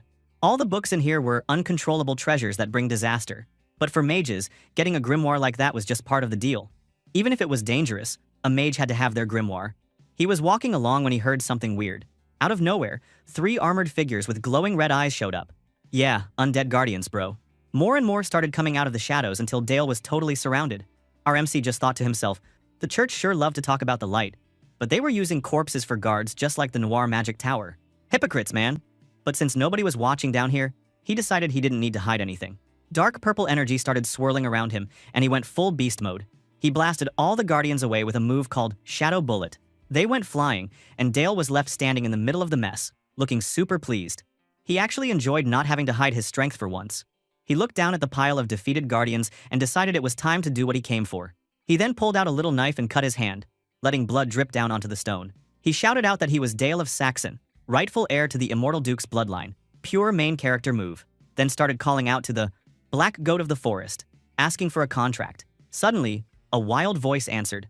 The Black Goat was freaking out, saying Dale's blood was crazy powerful. The thing wanted a contract so bad it couldn't wait, screaming for him to come closer. The whole library started to shift. Red cracks glowed on the ground, and the place turned into a nightmare. Pools of blood, corpses everywhere, and out of it all came the Black Goat, a giant, hooded monster with a skull face and glowing red eyes, holding a giant scythe. The Black Goat said it wanted to make a contract and promised to slaughter Dale's enemies, throw a party in rivers of blood. Yeah, this thing was intense. Looking at how creepy this place was, Dale started thinking to himself that this was probably the mind world of the Book of Massacre. That book was famous for blood magic and mass killing. So evil, nobody even wanted to talk about it. If you wanted power, this was the place, but bro, it came with a price. Finally, our boy looked the man in the eye and told him to step aside. He said the Black Goat wasn't the thing he was looking for. Man, the goat did not like that. Its whole face twisted up and it started screaming, asking Dale if he really thought he could just walk away alive after rejecting him. He then started to charge at Dale with its giant scythe, but our boy just smirked like he was watching a toddler play dress-up. He told the goat this was only a world inside a book, so it couldn't touch him, and then he let loose his own energy. Dark purple waves started pushing back the red world, and before you knew it, the nightmare place turned cold and snowy, like Dale had changed the whole channel. Bro, the Black Goat was getting freaked out. He couldn't believe his world was losing to a mere child. This thick world surely resembles the twisted thought of a heinous war criminal who committed forbidden mass destruction magic. And yet, the world of a 6th circle high-ranking mage like him was being pushed this easily. Who the fuck is this boy? Then, our MC just dropped the real flex. He said the book owner previously hadn't killed nearly as many people as he had in his old life. He even admitted he'd burned so many cities, he couldn't remember them all. By this point, the goat was melting away, screaming in pain, its scythe breaking apart, until finally it vanished, leaving Dale standing there like a boss. Instantly, the crazy red world shattered, and now Dale was back in a giant ancient library. But get this, a weird little girl with white hair, horns, and a creepy smile was waiting for him. She just grinned and called Dale handsome, which, honestly, made the whole thing even creepier. Our boy didn't mess around. He asked her why she'd called him here. The girl, who was actually the true entity inside the Black Goat grimoire, said she was happy to see him and had been super lonely, but she quickly switched to asking if he would play with her. While Dale looked around the cold, empty library, he knew that the Book of Black Goat was written by the immortal Duke Frederick. He'd sacrificed his own daughter for forbidden magic. That's why the Black Goat looked like a little girl. But he knew she wasn't the real daughter, just a piece of the book. Our boy just nodded and told her to make a contract with him, calling her Daughter of Black Goat. She seemed kind of surprised, but then she said she wanted him to show her his world. Next thing you know, they were both standing in Dale's world, a cold, snowy, lonely place. The little girl was actually happy about it. She danced around, told him that she really liked his world, and that she liked him too. So, let me get this straight. This world is probably the world inside Dale's soul, right? But then, things got weird fast. The girl pointed out some people there, and suddenly, Cardinal Nikolai and 2 church knights showed up in the snow, shivering like they were about to freeze to death. The little girl, acting all curious, asked our protagonist who those people were. Nikolai looked like he was having the worst day of his life. No one expected a brat like Dale to actually get his hands on a monster book like this. Our boy just stared at Nikolai and asked what he was doing there.